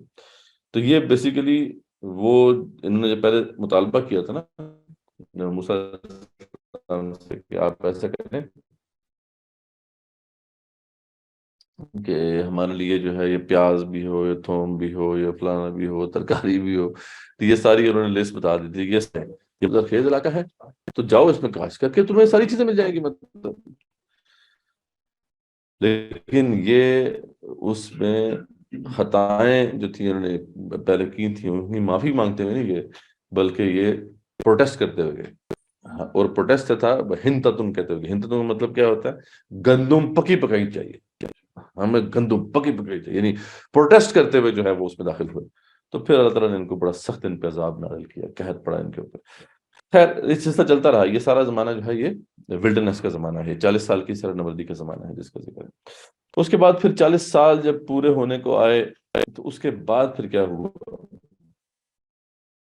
پھر اس کا ذکر جو ہے ہمیں وہ سورہ بنی اسرائیل کے اندر ایک ضمن ملتا ہے۔ اس کے بعد پھر یہ کچھ عرصے جو ہے یعنی سمجھنے کہ 1-2 سال کا عرصہ رہ گیا تھا ولڈرنس کا، جب ان کے اندر کوئی احساس پیدا ہوا کہ ٹھیک ہے ہمیں جہاد کرنا چاہیے۔ موسیٰ علیہ السلام کو لیڈ کر کے جاتے ہیں، کچھ جہاد بھی کرتے ہیں، کچھ علاقے بھی فتح کیے انہوں نے اپنے زمانے میں، لیکن ارض مقدس تک نہیں پہنچ سکے۔ اور یہیں پہ کہیں قریب جو ہے ماؤنٹ سلط کہتے ہیں جس کے پاس ان کی پھر قبر بھی ہے، کہ بڑی حسرت بڑی نگاہ انہوں نے ڈالی تھی ارض مقدس کی طرف کی، اللہ تو نے مجھے کہا تھا کہ یہاں پہنچ، میں نہیں پہنچ پایا یہاں پہ۔ تو خیر اب ان کی قوم نے ساتھ نہیں دیا، تو وہ اس دنیا سے چلے گئے، پھر ہارون علیہ السلام بھی چلے گئے۔ تو یہ دونوں دنیا سے جب چلے گئے تو یوشع بن نون جو ہے انہوں نے پھر فتوحات کا سلسلہ جاری رکھا اور یہ پورا علاقہ فتح کر لیا۔ لیکن بس مسئلہ یہ انہوں نے کیا کہ یونیفائی نہیں رکھ سکے 12 قبائل کو، تو ایک حکومت سینٹرل حکومت نہیں بنی بلکہ 12 چھوٹی چھوٹی حکومتیں بن گئی۔ اب وہ کیونکہ اسٹرانگ نہیں تھی اتنی، تو اس لیے پھر وہاں کی جو لوکل آبادی تھی انہوں نے پھر دوبارہ سے آپس میں ساز باز کر کے ان کو ٹاپل کر دیا۔ یہ جو علاقہ تھا جہاں پہ پھر بعد میں آ کے یہ آباد ہوئے، جو یہ جو ہے ارض مقدس کا جو علاقہ تھا، یہاں پہ جو لوگ تھے وہ شدید قسم کی بت پرستی میں پڑے ہوئے تھے۔ یہ میں نے جس ذکر میں نے آپ سے کیا ہے کہ وہاں پہ جو ہے کنعانی مذہب رائج تھا، اور کنعانی مذہب کے بارے میں تو اگر آپ پڑھیں گے تو آپ کو پتہ چلے گا کہ یہ جیسے آپ ہندو مت کے دیکھتے ہیں کتنے ان کے کتنے سینکڑوں خدا ہیں، اسی طریقے سے اگر آپ فرعونوں کو دیکھیں تو ان کے ہاں بھی بڑے خدا ہیں، مطلب پتہ نہیں کتنے خدا ہیں۔ تو ان کا یہ معاملہ ایسے ہی تھا کہ ان کا جو بڑا بت تھا وہ ایل تھا، اور اسی کی بیوی پھر جو تھی عشیرہ تھی، اور اس کا جو پہلا بڑا بیٹا تھا بال تھا، یہ 3 تھے، لیکن اس کے علاوہ 70 کے قریب پوری فیملی بنتی تھی۔ تو بڑے جناب الٹے سیدھے قسم کے ان کے ریچولز تھے، اور وہی جیسا کہ بت پرست معاشروں میں ہوتا ہے کہ بچوں کو جو ہے وہ ذبح کر کے وہاں پہ پھینک دینا، اپنے خداؤں کے نام دے دینا، یہ سارا کام، اور پھر جو ان کے بیسیکلی جو مندر تھے وہ وہی زنا کے اڈے بنے ہوئے تھے، عورتوں کو جو ہے بس دے دینا بتوں مطلب خداؤں کے نام پر، یہ ایک عام رواج تھا۔ تو یہ سارا سلسلہ جو ہے جیسا کہ ہندو مت کے اندر یہاں پہ بھی تھا۔ تو اس دوران کیونکہ موسیٰ اسلام کو انسٹرکشنز یہ تھی کہ آپ نے وہاں جا کے حکومت قائم کرنی ہے، ان کو کچلنا ہے ان قوموں کو، لیکن ظاہری بات ہے کیونکہ 12 حکومتیں چھوٹی چھوٹی تھیں تو یہ نہیں کچل پائے۔ تو یہی ہوا کہ یہ لوگ پھر جو ہے کچھ عرصے بعد ان کے اوپر دوبارہ سے غالب آ گئے۔ تو یہ جو سارا معاملہ ہے یہاں تک پہنچا ہے کہ اب دوبارہ سے جو 12 حکومتیں تھیں ان سے چھن گئی، دوبارہ سے بھی غلام بنا لیے گئے. ٹھیک ہے، یہ وہ دور ہے جس کے اندر ان کے اوپر ظلم بھی ہو رہا ہے. اور اب یہ ایک مشکل میں ہے کہ اس سے کیسے نکلیں.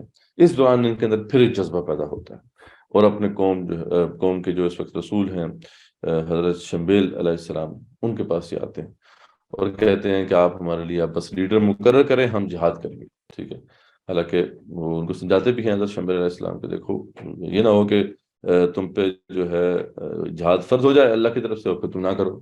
وہ کہتے ہیں کیوں نہیں کریں گے، ہمارا اور پورا ذکر ہے سورہ بقرہ کے اندر. ٹھیک ہے، تو کہ کیوں نہیں جی، انہوں نے تو ہمیں غلام بنا لیا ہے اور ہمیں اپنے گھروں سے باہر نکال دیا، ہماری اولادوں کو ختم کیا ہے انہوں نے، تو ہم تو نہیں چھوڑیں گے. تو خیر اللہ تعالیٰ کی طرف سے پھر یہ فیصلہ ہوتا ہے کہ ان کا پھر ایک امیر مقرر کیا جائے. ان کا امیر مقرر ہوتا ہے حضرت طالوت علیہ السلام کو، ان کا امیر مقرر کیا جاتا ہے. اور پھر یہ ایک جہاد شروع ہوتا ہے ان کا. یہ پھر ٹاکرا ہوتا ہے طالوت اور جالوت کا. یہ بڑا مشہور مارکہ ہے ان کی تاریخ کا. ٹھیک ہے جی. اور اس کے اندر جو نوٹیبل جو ڈوئل ہوا ہے وہ سب مطلب ہمیں انسانی تاریخ کا ایک انوکھا ڈوئل ہے اور سب اس کو جانتے ہیں. اور وہ تھا داؤد علیہ السلام کا جالوت کے ساتھ، کہ جب یہ سامنے مقابلہ ہوا آمنے سامنے تھے یہ. اچھا، بعض مطلب یہ ہے کہ جو اسرائیلی روایت کے اندر آتا ہے کہ اس وقت ان کی تعداد بھی 313 تھی. جیسے ہمارا بدر تھا نا، مطلب ہماری تاریخ میں بدر کی بڑی امپورٹنس ہے، سگنیفیکنس ہے.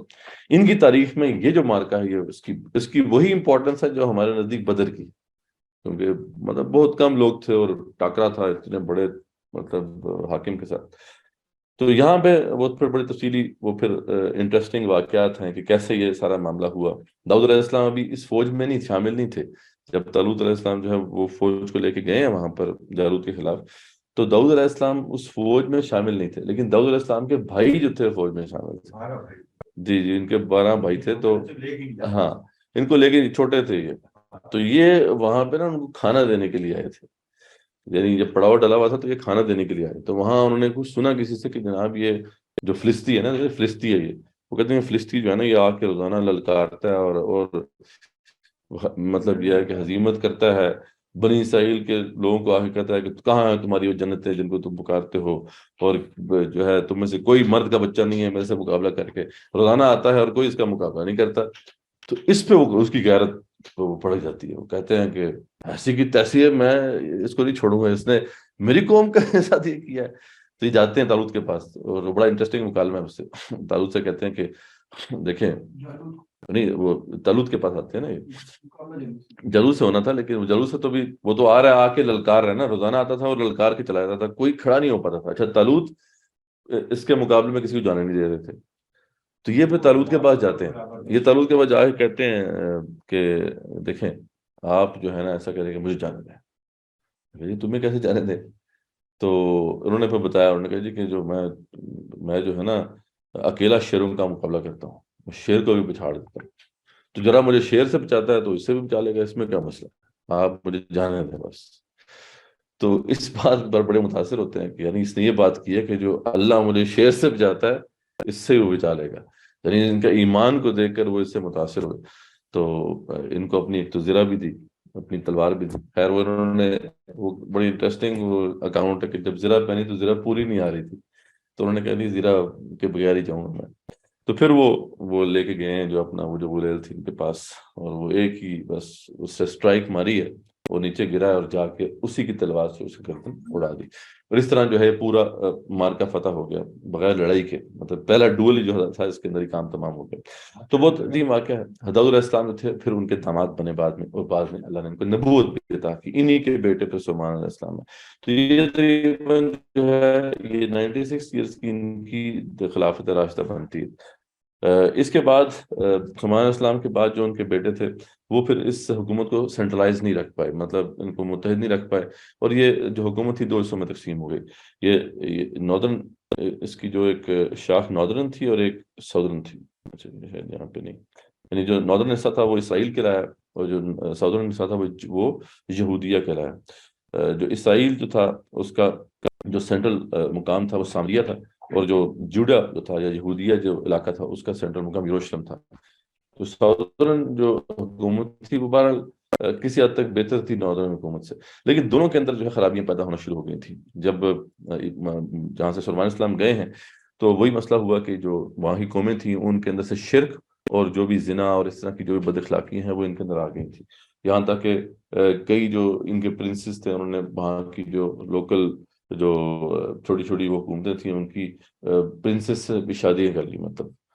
مطلب ہے خود مسلمان تھے لیکن یہ ہے کہ ان مشرقہ عورتوں سے شادیاں کر لیں، پر اس کی وجہ سے پھر انفلوئنس ان کا بہت بڑھ گیا. تو یہ وہ زمانہ تھا جب ان کے اوپر عذاب اللہ تعالیٰ کا پڑنا شروع ہوا. اس دوران انبیاء کا سلسلہ بھی چلتا رہا علیہ السلام کا. کئی نبی آئے، الیاس علیہ السلام اس دوران ان میں جو ہے مبعوث ہوئے، یسع ہے، ہوسے ہیں، یہ سارے نبی ان کے درمیان آئے اس دوران. ان کو سمجھاتے رہے کہ دیکھو تم بعد آ جاؤ ورنہ اللہ تعالیٰ کا عذاب تم پہ نازل ہوگا، لیکن نہیں مانے. آخرکار اللہ تعالیٰ کا ان کے اوپر عذاب آیا. تو جو ناردرن حصہ تھا وہ تو مطلب جو یہ اشوری جو تھے، یہ عراق کی حکومت تھی، اشوری حکومت، انہوں نے ان پہ حملے شروع کیے اور آخرکار اس کو تباہ کر دیا. لیکن جو ساؤدرن حصہ تھا وہ کچھ اس میں خیر تھا، تو کچھ خرابیاں ان میں کم ہی تھیں ان کے بنسبت، تو وہ ان کو مہلت بھی زیادہ ملی. لیکن آخرکار ان کے اندر بھی ساری خرابیاں آئیں اور یہ پھر ہم دیکھتے ہیں کہ 598 جسے کہتے ہیں اس نے پھر حملہ کیا تھا اور یروشلم کی اینٹ سے اینٹ بجا دی اور کئی مطلب لوگ یہودیوں کو قتل کیا اور کئی کو کیپٹو بنا کے وہ لے گیا تھا.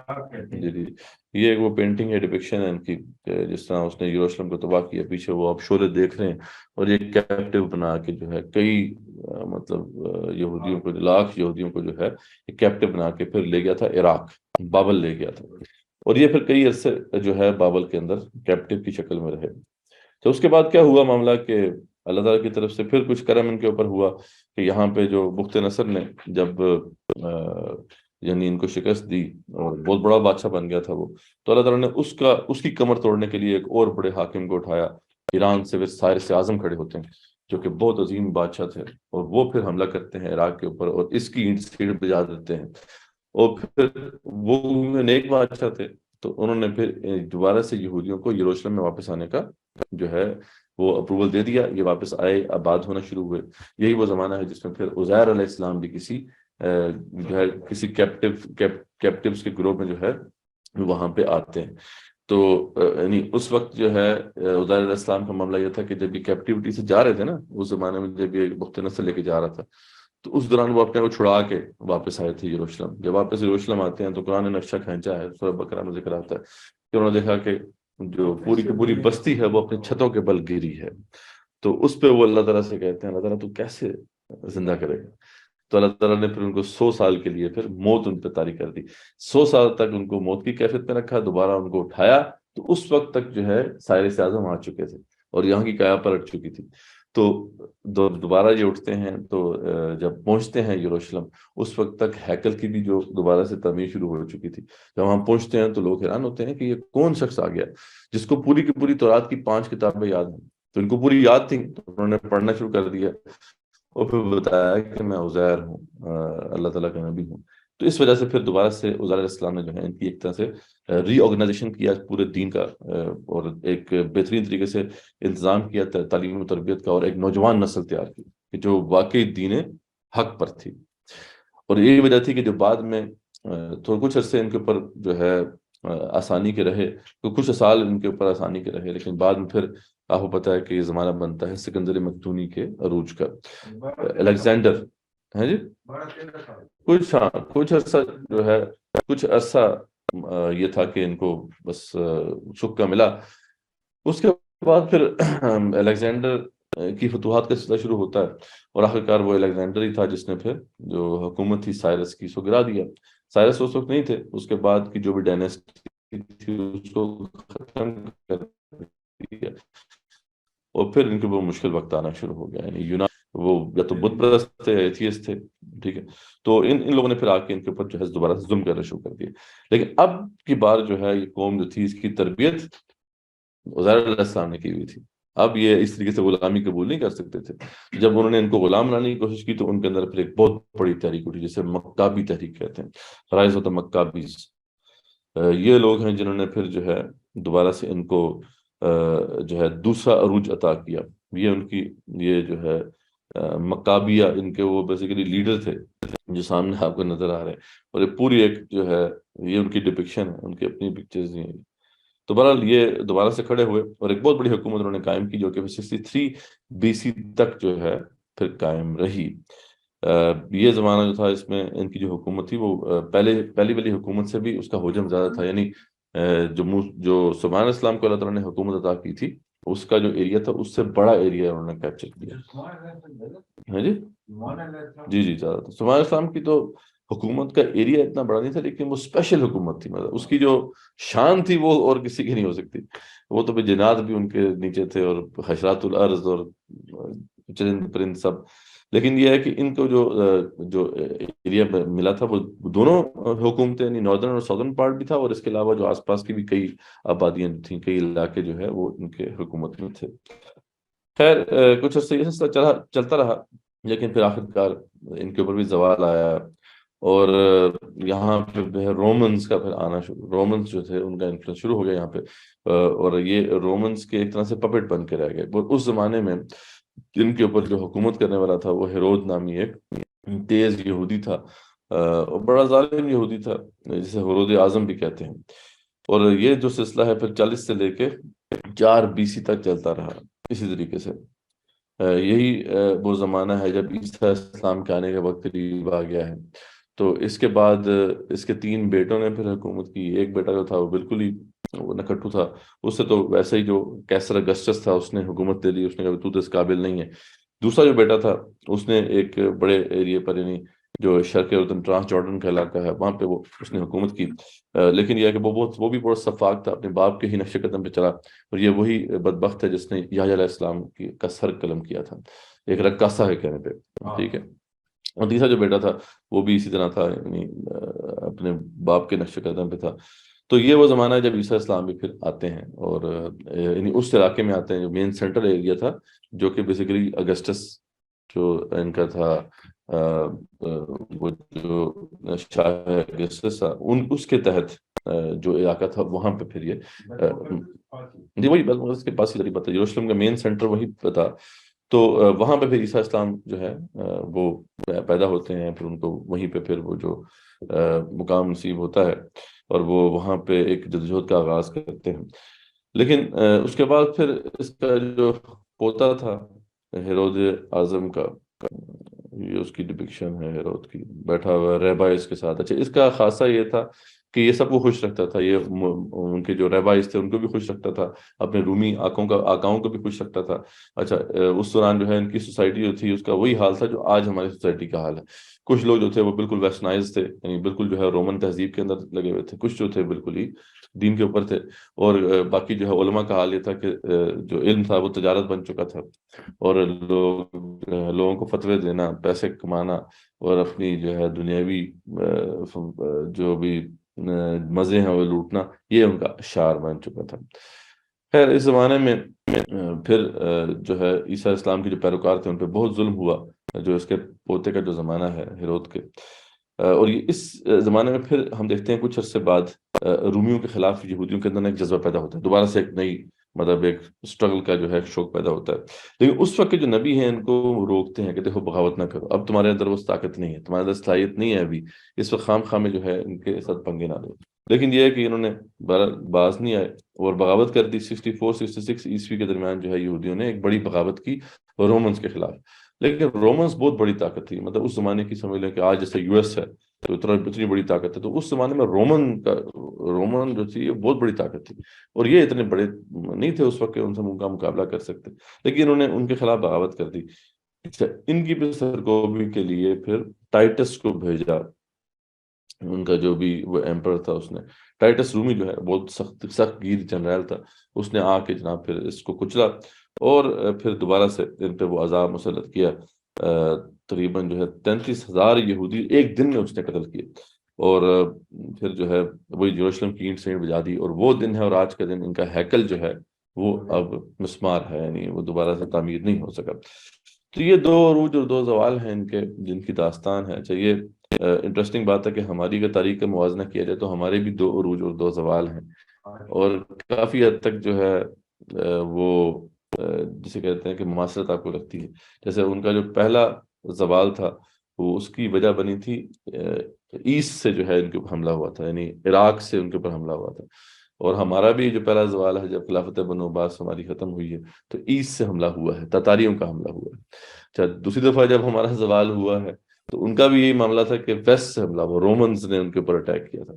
اور ہمارے اوپر جو ہے یہ کلونیلز جو ہیں انہوں نے اٹیک کیا اور ہمارے سے جو ہے یہ جو ہماری سلطنت گزشتہ تھی وہ چھین لی.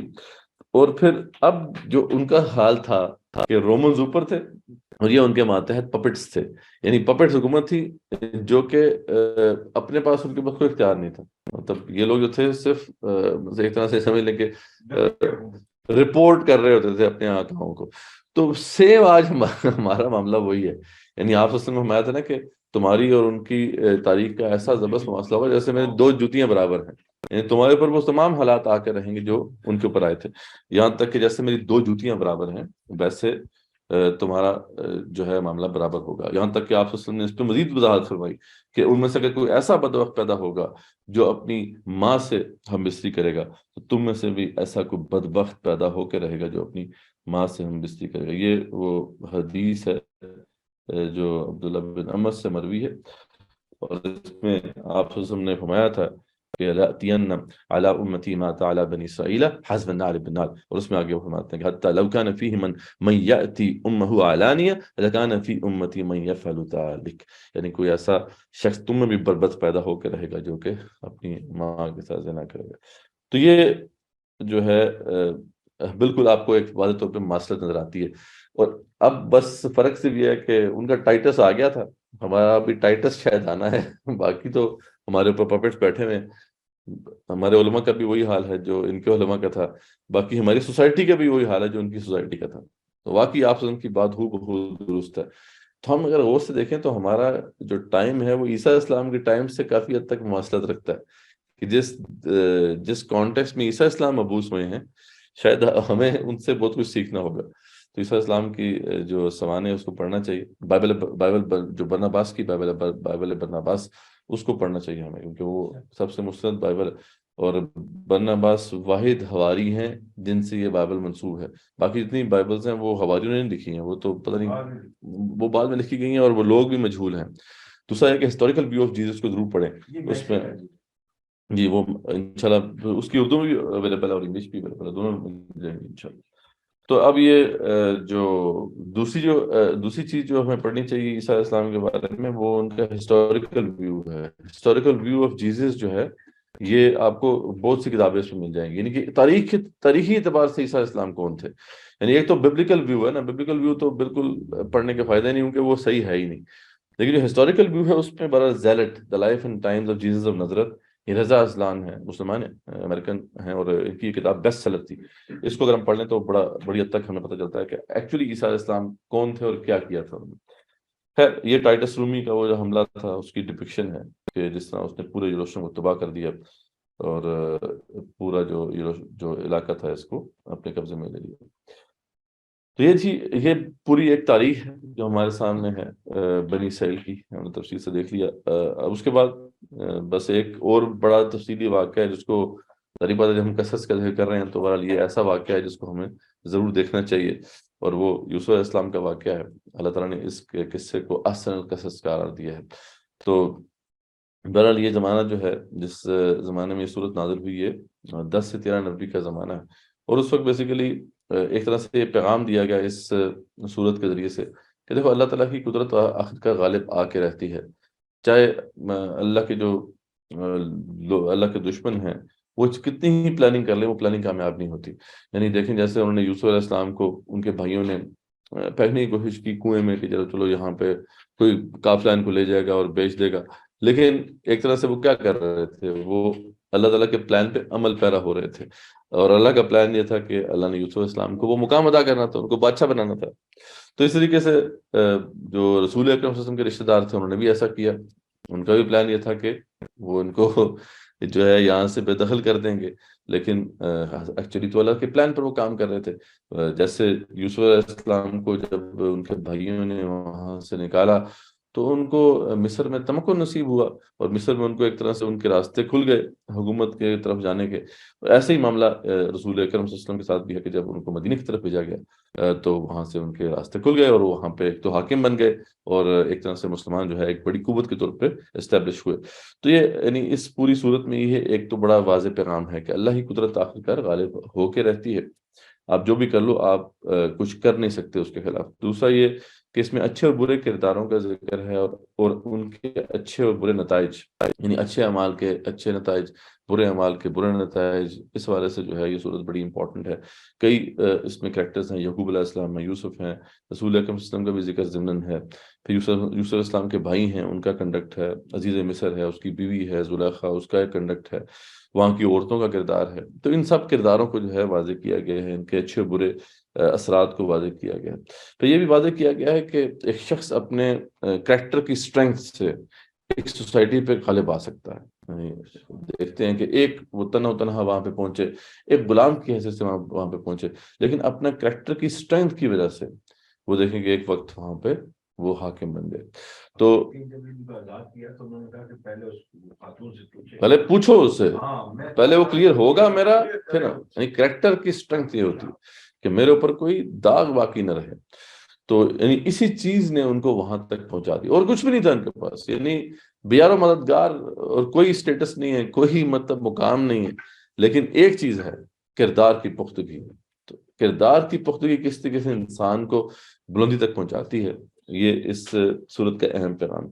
اور پھر تقدیر اور تدبیر میں ایک واضح بیلنس کیسے کیا جائے، ٹھیک ہے، تقدیر تو غالب ہو کے رہتی ہے لیکن تدبیر آپ کو ضرور کرنی ہے۔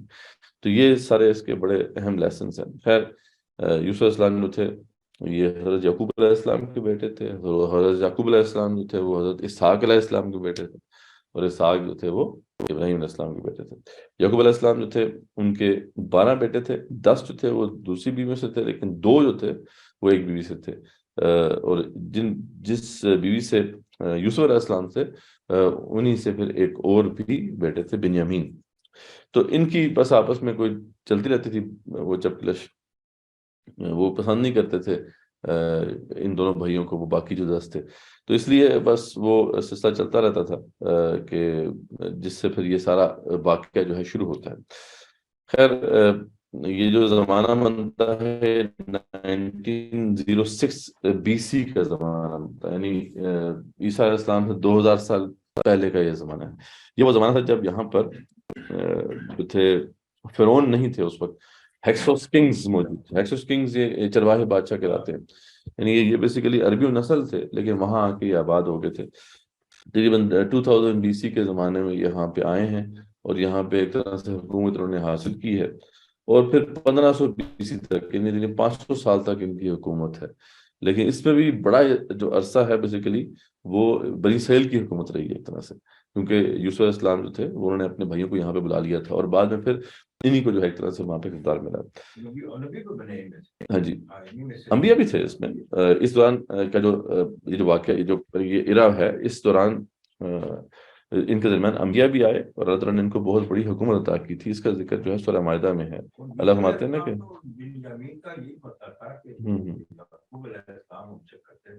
بالکل محبت کرتے تھے، یا ان سے ہاں بن لابی جو تھا، لابی جس کہتے ہیں، اس وجہ سے پھر اس کو کیا کہ اس کو ہم ختم کر دیتے ہیں، تو پھر باپ ہمارے سب بالکل صحیح۔ تو اسی کا ذکر جو ہے سورہ جو ہے مائدہ میں کہ جعل فیکم انبیاء وجعلکم ملوکا، جب اللہ تعالیٰ فرماتے ہیں ہم نے تمہارے درمیان انبیاء رکھے اور تمہیں ہم نے بادشاہ بنایا تھا۔ تو یہ وہ زمانہ ہے جب بنی اسرائیل کا وہ زمانہ ہے جو موسیٰ علیہ السلام سے بھی پہلے کا ہے، اور اس میں بھی بنی اسرائیل کو جو ایک طرح سے حکومت ملی تھی، اور ان کے اندر انبیاء بھی آئے تھے علیہ السلام۔ تو ان کی تاریخ کا سلسلہ بہت پہلے سے شروع ہوتا ہے۔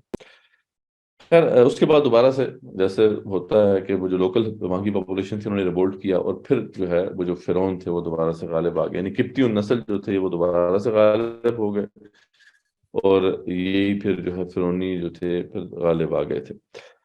جس زمانے کی یہ بات ہو رہی ہے اس زمانے میں جو ہے یہاں پہ جو فرما تھا اسے ایپوفس کہتے ہیں، ہمارے مفسرین اس کو ریان بن ولید کہتے ہیں، کہ اس کا جو نام تھا ریان بن ولید تھا۔ جو جس علاقے میں یہ سارا واقعہ پیش آیا وہ منفس کا علاقہ تھا. آج بھی اس کے کھنڈرات جو ہیں وہ مصر کے پاس موجود ہیں, قاہرہ کے پاس موجود ہیں. تو یہ ساری سیٹنگ ہے جس میں یہ واقعہ پیش آیا. واقعہ اسی طریقے سے ہے کہ جو ہے ایک دن اپنے خواب کو وہ شیئر کرتے ہیں اپنے والد کے ساتھ کہ میں نے خواب میں دیکھا ہے کہ مجھے جو 11 ہیں, مطلب وہ ایک سورج اور چاند ہے اور 11 جو ہے ستارے ہیں, یہ مجھے سجدہ کر رہے ہیں. تو اس پہ اپنے بیٹے سے کہتے ہیں دیکھو اس کا ذکر کسی سے نہ کرنا. لیکن بہرحال وہ سمجھ گئے تھے کہ بات کیا ہے. ان کا بیٹا ذری بات ہے, یعقوب علیہ السلام خود بھی ان کے اللہ کے نبی تھے, اور یعقوب علیہ السلام کو بھی اللہ تعالیٰ نے یہ ہنر دیا ہوا تھا کہ وہ معاملات کو دیکھ کے پہچان جاتے تھے کہ کیا ہونے والا ہے. اس کا ذکر بھی آگے اسی صورت کے اندر ہے. تو وہ اس خواب کو جب انہوں نے سنا تو وہ پہچان گئے کہ اصل معاملہ کیا ہے. تو انہوں نے کہا کہ اس کا ذکر کسی سے نہ کرنا. خیر اس کے بعد پھر وہی واقعہ آتا ہے کہ انہوں نے بھائیوں نے پلان بنایا کہ جس طریقے سے ان کو جو ہے کس طریقے سے یا تو قتل کر دیں یا پھر یہ ہے کہ کسی کنویں میں پھینک دیں. خیر جو بڑا والا جو بیٹا تھا ان کا, جو سب سے بڑا لاوی غالباً اس کا نام تھا, تو وہ کہتا ہے کہ نہیں ایسا نہیں کرنا چاہیے, قتل کیوں کرنا ہے, ہم نے بس ان کو کنویں میں پھینک دے تاکہ وہاں سے جو کوئی قافلہ آئے گا تو لیتا جائے گا. تو ایسے ہی پھر انہوں نے آپس میں بات طے کی اور اس کو لے کے گئے یوسف علیہ السلام کو جو ہے ایک وقت میں, اور بہانہ یہ تھا کہ ان کو ہم کھلا پلا دیں گے,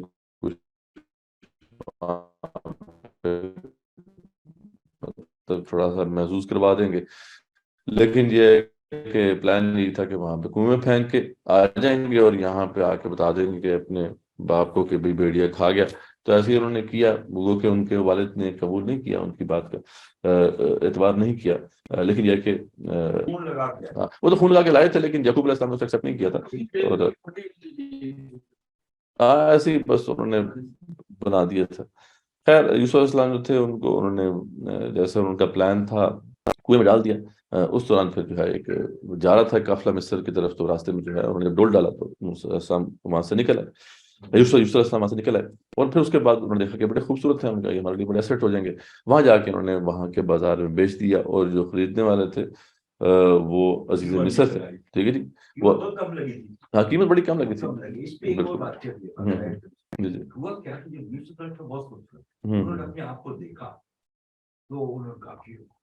میری قیمت کتنی ہوگی, یہ ذکر خاص کرتے ہیں جب وہ مصر میں بکے نا تو بہت تھوڑی قیمت پہ بکے, تو یہ اللہ بتاتا ہے کہ یہ اللہ ہی قیمت بتاتا ہے.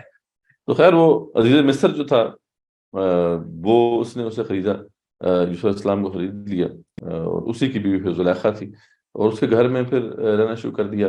3 سال تک یہ بیسیکلی اس کے گھر میں رہے ایک اندازے کے مطابق, یعنی بائبل کی جو تشریحات ہیں اس کو اگر دیکھا جائے تو 3 سال تک یہ وہاں پہ رہے. اس دوران پھر وہ واقعہ پیش آیا کہ زلیخا نے یوسف علیہ السلام کو اپنی طرف مائل کرنے کی کوشش کی. یوسف علیہ السلام نے انکار کیا, وہ قمیض پھٹ گئی, اور پھر واقعہ سارا ہوتا ہے کہ مطلب حالانکہ یہ بات تو بالکل واضح تھی, جو عزیز مصر تھا وہ جانتا تھا اپنی بیوی کو کہ وہ کیسی اس کی عادات ہیں, لیکن بہرحال اس نے الزام لگا دیا یوسف علیہ السلام کے اوپر کہ یوسف علیہ السلام نے ایسا جو ہے ایسا کرنے کی کوشش کی. یوسف علیہ السلام خاموش رہے, لیکن یہ کہ وہاں کے جو بزرگ نے, جو گھر کا بزرگ تھا, اس نے ایک فیصلہ دیا کہ اگر تو قمیض پیچھے سے پھٹی ہے. ہاں جی جی, اس میں یہ کہتے ہیں کہ بچے نے بول کے بتایا, جس طرح 2 بندوں نے, ایک عیسیٰ علیہ السلام نے جو چھوٹے لوگ بولے ہیں, اور ایک وہاں بچہ تھا. ان کے ہاں تو کافی اس طرح کی روایت ہے, لیکن قرآن مجید میں تو ایک بزرگ کی شکل کی بات, ایک بزرگ کی بات آتی ہے کہ ایک سمجھدار بندہ تھا, ایک بزرگ تھا, اس نے کہا کہ دیکھو اگر تو قمیض آگے سے پھٹی تو یہ قصوروار ہے, پیچھے سے پھٹی ہے تو پھر عورت قصوروار ہے. اب یہ بات سمجھ آ گئی عزیز مصر کو, اس نے کہا کہ ہاں, اس نے کہا بھی کہ تمہاری چالیں بڑی تیز ہوتی ہیں. ٹھیک ہے, خیر اس کے بعد پھر وہ جو بات تو آئے گی ہوگی, لیکن یہ کہ اس سے پوری سوسائٹی کے اوپر ایک ہمیں ایک طرح سے نا سنیپ شاٹ ملتا ہے کہ وہ سوسائٹی, یعنی بیویوں کے بارے میں بھی کوئی کسی پہ ٹرسٹ نہیں کرتا تھا. تو وہاں کی جو عورتیں تھیں اس میں یہ بات مشہور ہوگی کہ عزیز مصر کی بیوی اس پہ فریفتہ ہو گئی. اس نے پھر وہ بڑی محفل جمائی اور کہا کہ آؤ میں تمہیں دکھاتی ہوں میں. تو اس طرح پھر وہ جو واقعہ پیش آیا وہ سیب کاٹنے والا, تو اس کے بعد یہ ساری عورتیں بھی پیچھے پڑ گئی. اس کے بعد پھر یوسف علیہ السلام نے خود دعا کی ہے اللہ تعالیٰ سے کہ اللہ تعالیٰ مجھے اب جیل میں ڈال دیں۔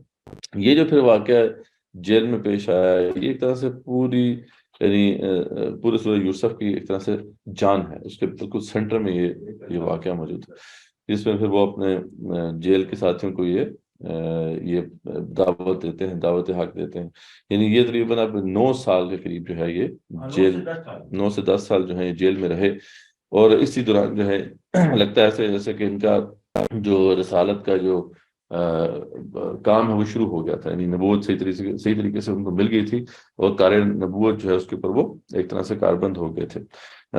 اور اس میں پھر وہ دعوت دیتے ہیں کہ، اور وہی جو انداز ہے ان کی دعوت دینے کا، دیکھو یہ جو تم نے جن کی تم پوجا کر رہے ہو، یہ تو صرف نام ہے جو تم لوگوں نے گڑھ لی ہے، تو اس کی کوئی دلیل اللہ تعالیٰ نے نازل نہیں کی ہے، اور تمہیں جو ہے ایک ہی رب کو جو ہے تسلیم کرنا چاہیے کہ یا صاحب السجن ارباب متفرقون خیر ام اللہ، کہ کیا ایک سے ایک بہتر ہے کہ یہ کئی بہتر ہیں جن کی تم بندگی کر رہے ہو، تو یا جو خیر ام اللہ الواحد القہار، یا ایک واحد جو ہے رب، پاورفل رب جو ہے بہتر ہے۔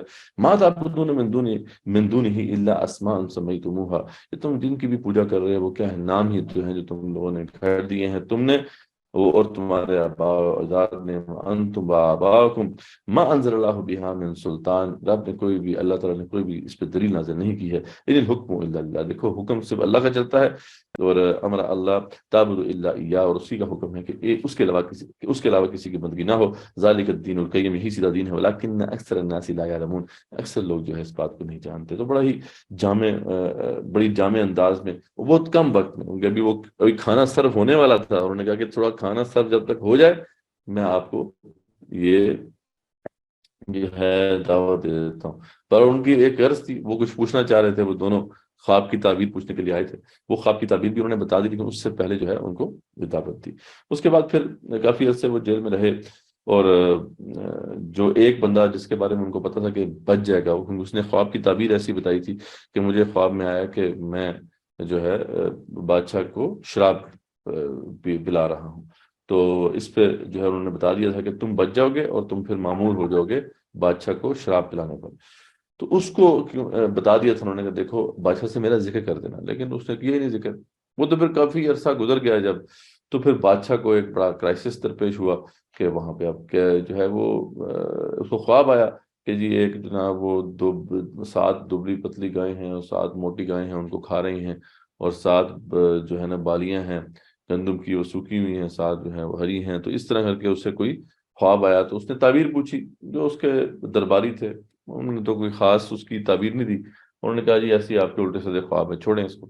تو اس وقت اسے یاد آ گیا وہ جو شراب پینے پر مامور تھا کہ یار وہ یہ خواب کی تعبیر تو مجھے بتائی تھی وہ ایک بندے نے جو کہ اس وقت جیل میں ہے، پھر یہ ملنے کے لیے آیا اسے، اور حالانکہ بھول چکا تھا ان کو، یوسف علیہ السلام کو، لیکن برا آگے کہا کہ یہ خواب ہے، آپ اس کی کیا تعبیر بتاتے ہیں۔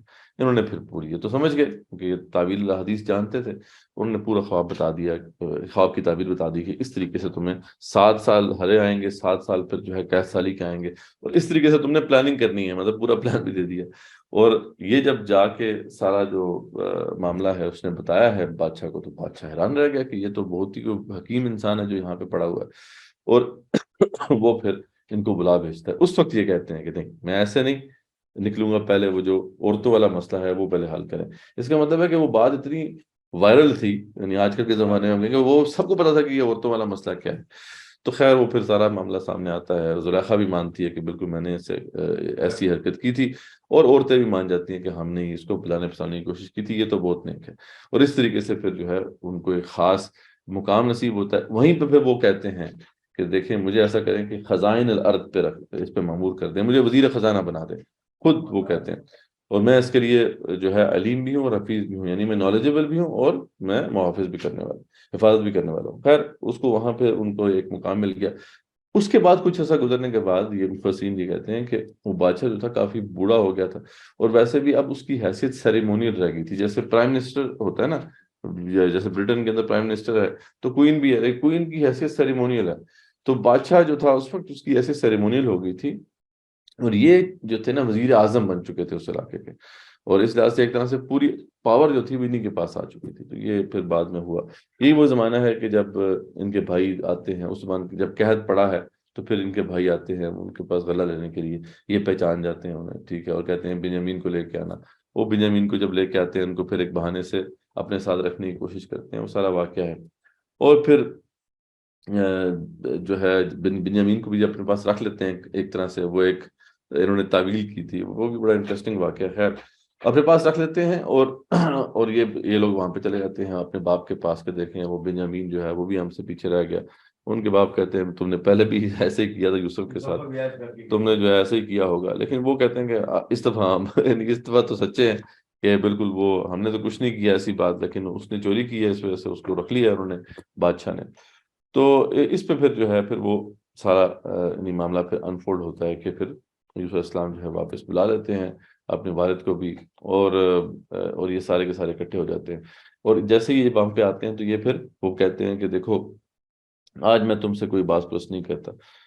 آج جو ہے جیسے کہ رسول اکرم صلی اللہ علیہ وسلم نے بھی ایسی بات کہی تھی کہ جب فتح مکہ ہو گئی تو سب ان کے رحم و کرم پر تھے، جو بھی ان کے ساتھ فیصلہ کریں. تو انہوں نے بھی یہی بات کی تھی جو یوسف علیہ السلام نے اپنے بھائیوں کے بارے میں کی تھی کہ لا تثریب علیکم اليوم، میں آج تم پہ کوئی جو ہے باز پرس نہیں ہے، بس اللہ تعالیٰ نے ہمیں ملا دیا، یہ بڑی کرم کی بات ہے. تو اس طریقے سے وہ ان کو معاف کر دیتے ہیں. تو یہ پورا واقعہ ہے. اور پھر اس کے بعد وہ جو ہے خود تخت پر بیٹھتے ہیں، اپنے والدین کو بھی بٹھاتے ہیں، اور پھر باقی جو 11 جو ہیں ان کے سامنے سجدہ ریز ہوتے ہیں. تو 11 بھائی جو ہیں سجدہ ریز ہوتے ہیں. تو اس طریقے سے جو ہے وہ خواب کی تعبیر جو ہے وہ سامنے آ جاتی ہے. تو یہ پورا واقعہ ہے جو اس صورت کے اندر یعنی ہمیں ملتا ہے. بہرحال اس کو بہترین قصہ کیوں کہا گیا ہے، بس اس کا ایک انالیسس کر کے کنکلوڈ کرتے ہیں آج کی جو ہماری سیٹنگ ہے. کہ ویسے تو بہت کچھ کہا جا سکتا ہے اس کے بارے میں، یعنی یہ بہترین قصہ کس ہے، کس اعتبار سے ہے. لیکن ایک اسٹڈی بڑی انٹرسٹنگ ہے کہ جو بھی آپ سٹوری کہہ لیں یا ناول کہہ لیں یا جو بھی ڈرامہ کہہ لیں، کوئی بھی جانرا ہو، اس کے اندر کچھ ایسے ایلیمنٹس ہیں، یعنی کچھ ایسے فیچرز ہیں، اگر آپ ڈال دیں تو وہ ماسٹر پیس بن جاتا ہے. ٹھیک ہے، اس سٹوری کے اندر وہ تمام کے تمام جمع کر دیے گئے ہیں. مطلب کمال یہ ہے، جیسے فار ایگزامپل جو ہے یہ ایک طریقہ کار ہوتا ہے موویز کے اندر اور ناولس کے اندر کہ اس کا ایک بڑا کلیئر سٹرکچر ہوتا ہے، ویل ڈیفائنڈ سٹرکچر ہوتا ہے کہ ٹینشنز ہوتی ہیں اور پھر ان کی ریزولوشن بھی ہوتی ہے. اور ٹینشنز جس طریقے سے کریٹ ہوتی ہیں، ریزولوشن اس کے ریورس آرڈر میں ہوتی ہے. تو اس میں آپ دیکھتے ہیں کہ یہ فیچر واضح نظر آتا ہے کہ یوسف السلام کا خواب ہے پہلے، پھر اس کے بعد بھائیوں کا یوسف کے خلاف اقدام ہے، زلیخا کا یوسف کو جو ہے جو پٹانے کی کوشش کرنا ہے، پھر دیگر عورتوں کی کوششیں ہیں، پھر یوسف علیہ السلام کا جیل میں ڈالا جانا ہے، پھر بادشاہ کا خواب ہے. یہ ساری ٹینشنز ہیں، ٹینشنز کریٹ ہوئی ہیں، لیکن ریزولوشن جو ہوئی ہے وہ ریورس آرڈر میں ہوئی ہے. پہلے بادشاہ کا خواب جو ہے اس کی تعبیر آتی ہے، پھر اس کے بعد یوسف السلام کا جو جیل میں ڈالا جانا ہے یہ مسئلہ ختم ہوتا ہے، پھر اس کے بعد دیگر جو عورتیں ہیں ان کا مسئلہ وہ حل ہوتا ہے، پھر زلیخا کا مسئلہ حل ہوتا ہے، پھر بھائیوں کا جو ہے سارا معاملہ سیٹل ہوتا ہے، اور آخر کار پھر خواب کی تعبیر آتی ہے. تو یعنی جو اچھی جو ہٹ سٹوری ہوتی ہے وہ ہوتی ہے جس میں ایک واضح کلائمیکس بھی ہوتا ہے. تو اس میں ہمیں واضح کلائمیکس نظر آ رہا ہے کہ دیکھیں جس طریقے سے وہ جو ہے اپنے عروج پہ پہنچا ہے. اکثر آپ موویز ایسی دیکھی ہوں گی کہ وہ سٹارٹ جہاں سے ہوتی ہیں اس کا اینڈ بھی اسی واقعے کے اوپر ہوتا ہے، جسے کلائمیکس کہتے ہیں. تو ہاں ریپیٹ ہوتا ہے، تو وہ کلائمیکس ہوتا ہے نا ایک. تو یہ ایک ویل ڈیفائنڈ کلائمیکس ہے، اسٹرکچر اس کا بڑا ویل ڈیفائنڈ ہے. پھر آپ دیکھتے ہیں کہ جتنی بھی پوری سٹوری بیان کی گئی ہے وہ ایپیسوڈز کی شکل میں بیان کی گئی. اگر آپ اسے غور سے دیکھیں تو 28 ڈفرینٹ سینز بنتے ہیں، 28 سینز بنتے ہیں، اور سینز کے درمیان ٹرانزیشن جو ہے بڑی سموتھ ہے. یعنی ایسا نہیں ہے کہ ایک سین آ گیا فیڈ ان فیڈ آؤٹ اس طریقے سے. تو وہ جو اس طرح کا ذوق رکھتا ہے نا اس کو مزہ آئے گا کہ 28 ڈفرینٹ سینز ہیں. اگر آپ اس کو ڈرامہ بنانا چاہیں تو 28 ایپیسوڈز کا ڈرامہ بنا سکتے ہیں، ٹھیک ہے، یا 28 سینز پکچرائز کر سکتے ہیں. تو اس طریقے سے ویل ڈیفائنڈ سٹرکچر موجود ہے. پھر ہم دیکھتے ہیں کہ ایک سیٹسفائنگ اینڈنگ ہے، یعنی اینڈ میں جو ہے جو اچھے لوگ ہیں ان کو اچھا بدلہ مل چکا ہے، برائی جو کرنے والے لوگ تھے وہ بھی توبہ طائب ہو چکے ہیں. یعنی بری اینڈنگ نہیں ہے، ایک ایسی اینڈنگ ہے جو سیٹسفائنگ ہے. اچھے کو اچھا بدلہ مل گیا ہے، برے کو برا بدلہ بھی مل چکا ہے، اور ایک طرح سے سیٹل ہوتا ہے معاملہ. پھر ہم دیکھتے ہیں کہ ایک بڑی اسٹرانگ تھیمز ہے اس کے اندر. مطلب دنیا میں جتنی بھی موویز ہوتی ہیں یا ڈراماز ہوتے ہیں ان کے اندر کچھ ایک تھیم ہوتی ہے جس کو پڑھ کے جو ہے پوری مووی بنائی جاتی ہے. فار ایگزامپل محبت ایک تھیم ہے, اس پہ ڈرامے بنتے ہیں, موویز بنتی ہیں, یا نفرت ایک تھیم ہے, یا پھر انتقام ایک تھیم ہے, ٹھیک ہے نا, مطلب انتقام کی سٹوریز ہوتی ہیں, ایک ایک تھیم ہوتی ہے, اس کے پوری پوری سٹوریز بنتی ہیں, ٹھیک ہے. اس کے اندر آپ دیکھیں کہ رینج آف ایموشنز ہے, اس کے اندر آپ دیکھتے ہیں کہ انتقام بھی ہے, اس کے اندر محبت بھی ہے, اس کے اندر لسٹ بھی ہے, شہوت بھی ہے, اس کے اندر جو ہے لائلٹی بھی ہے, وفاداری بھی ہے, اقتدار ہے, مطلب تقریباً کوئی آپ غور سے دیکھیں گے تو جتنی بھی ایموشنز کہیں کو ہو سکتی ہے نا, ہیومن ایموشنز گڈ اور بیڈ, وہ سب کی سب اس میں اسٹوری میں آ جاتی ہیں, جو کہ اس لحاظ سے ایک ماسٹر پیس ہے. یعنی صرف ایک ایک ایموشن میں نے بتایا کہ ماسٹر پیسز بن جاتے ہیں. اتنے زیادہ ایموشنز, اتنی زیادہ جو ہیں ایموشنز جو ہیں اس کے اندر وہ بتا دی گئی. بس آخری ہے, آخری پوائنٹ ہی ہے بس. کوئی بات نہیں, 2.5 گھنٹے ایک اور اس میں ہے. 2.5 گھنٹے کیسے ہو گئے بھائی؟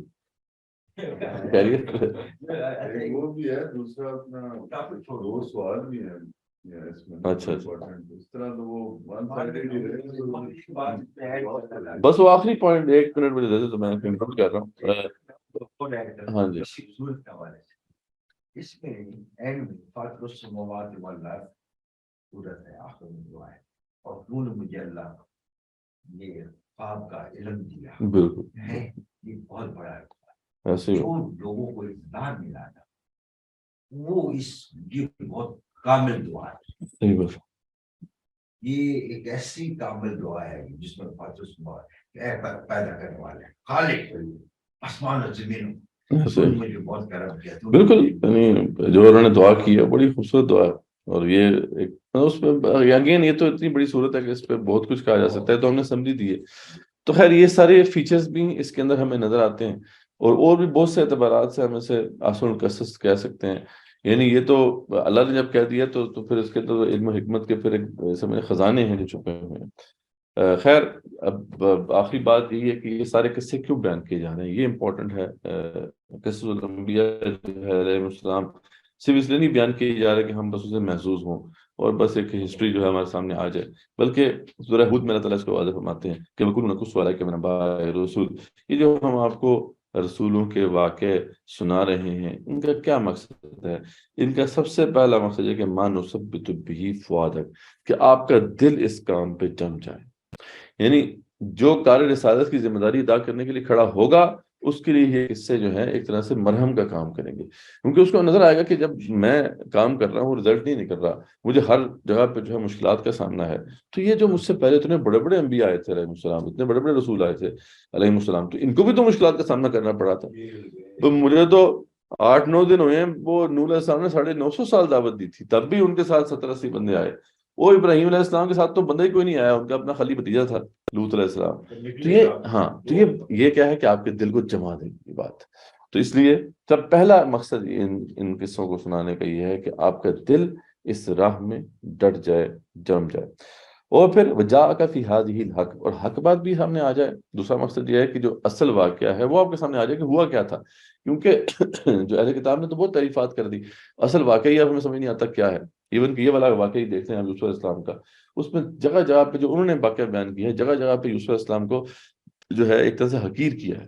مطلب اسی کو دیکھ لیں جب وہ قرآن کے شان سے ان کو بتاتا ہے کہ وہ بادشاہ کے دربار میں گئے, جبکہ وہ بائبل کہتی ہے کہ جی جب وہ بادشاہ کے دربار میں داخل ہوئے تو ہکا بکا رہ گئے. ٹھیک ہے جی, بالکل جو ہے حیران رہ گئے اس کی شان و شوکت دیکھ کر. حالانکہ ایسی بات نہیں ہے, جس شان سے وہاں پہ آئے ہیں اور جس دھڑلے سے انہوں نے کہا کہ مجھے خزائن الارض جو ہے وہ عطا کر, تو یعنی جو حق بات ہے وہ بھی سامنے آ جائے کہ ہوا کیا تھا. اور وموعظۃ وذکریٰ للمؤمنین, اور یہ نصیحت ہو جائے اور یاد دہانی ہو جائے اہل ایمان کے لیے, نصیحت ہو جائے اور یاد دہانی ہو جائے کہ اللہ تعالیٰ جو ہے اس کی قدرت اس کو ان کو سمجھ میں آ جائے, اور جو اس سے جو اچھی باتیں ہیں وہ ان کے ذہن میں آ جائیں کہ جو انبیاء رسول اللہ علیہ وسلم کے طریقے کیا تھے ان سے سیکھیں. اور دوسرا یہ ہے کہ جو ابراہیم علیہ السلام جو کیا کہتے ہیں سورہ ابراہیم میں آیا ہے موسیٰ علیہ السلام کے حوالے سے کہ وَلَقَدْ أَرْسَلْنَا مُوسَىٰ بِآيَاتِنَا, یقیناً جو ہے ہم نے موسیٰ علیہ السلام کو نشانیوں کے ساتھ بھیجا, اور کہا کہ ان اخرج قومک من الظلمات الی النور, کہ وہ اپنی قوم کو اندھیروں سے نور کی طرف لے کے آئیں. وذکرہم بایام اللہ, اور اور انہیں وہ یاد دہانی کروائیں ان ایام کے بارے میں. ایام اللہ جو ہیں کیا ہیں؟ یہ بڑے بڑے دن ہیں جن میں اللہ نے قومیں تباہ کر دی. یعنی ان کو نصیحت کروائیں ان ایام کے ذریعے سے.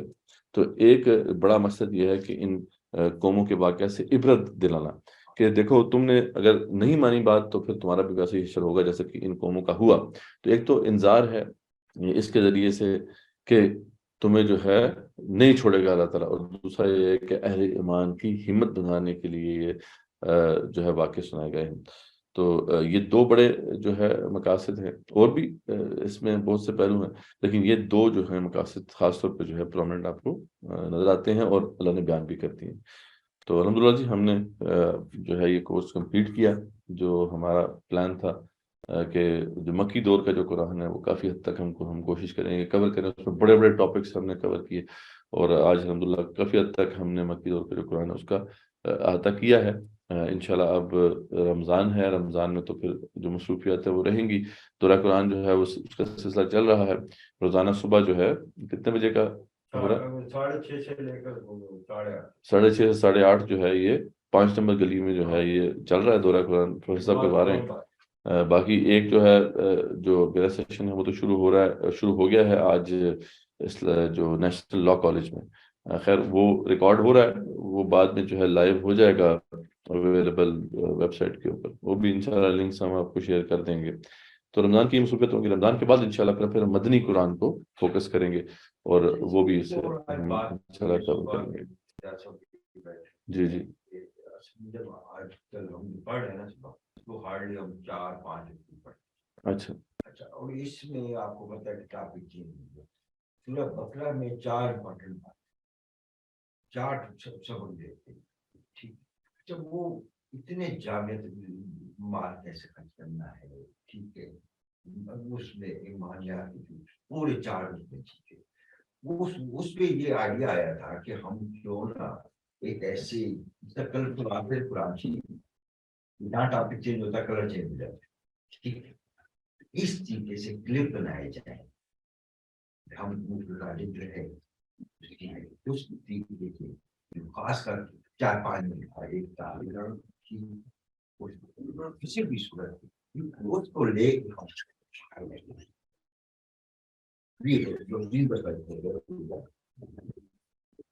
جیسا بھی بیٹھے ڈاکٹر صاحب نے اور باقی صاحب نے بھی ذکر کیا ہے کہ ہم اس طریقے سے اپنے اس کو فہمی کو لوگوں تک پہنچائیں. ہاں نہیں بالکل, مطلب ہم نے لاسٹ ٹائم تو ایسے ہی کیا تھا, اگر آپ نے دیکھا ہو کہ ہم نے قرآن کو نا السٹریشنز کے ساتھ کیا تھا.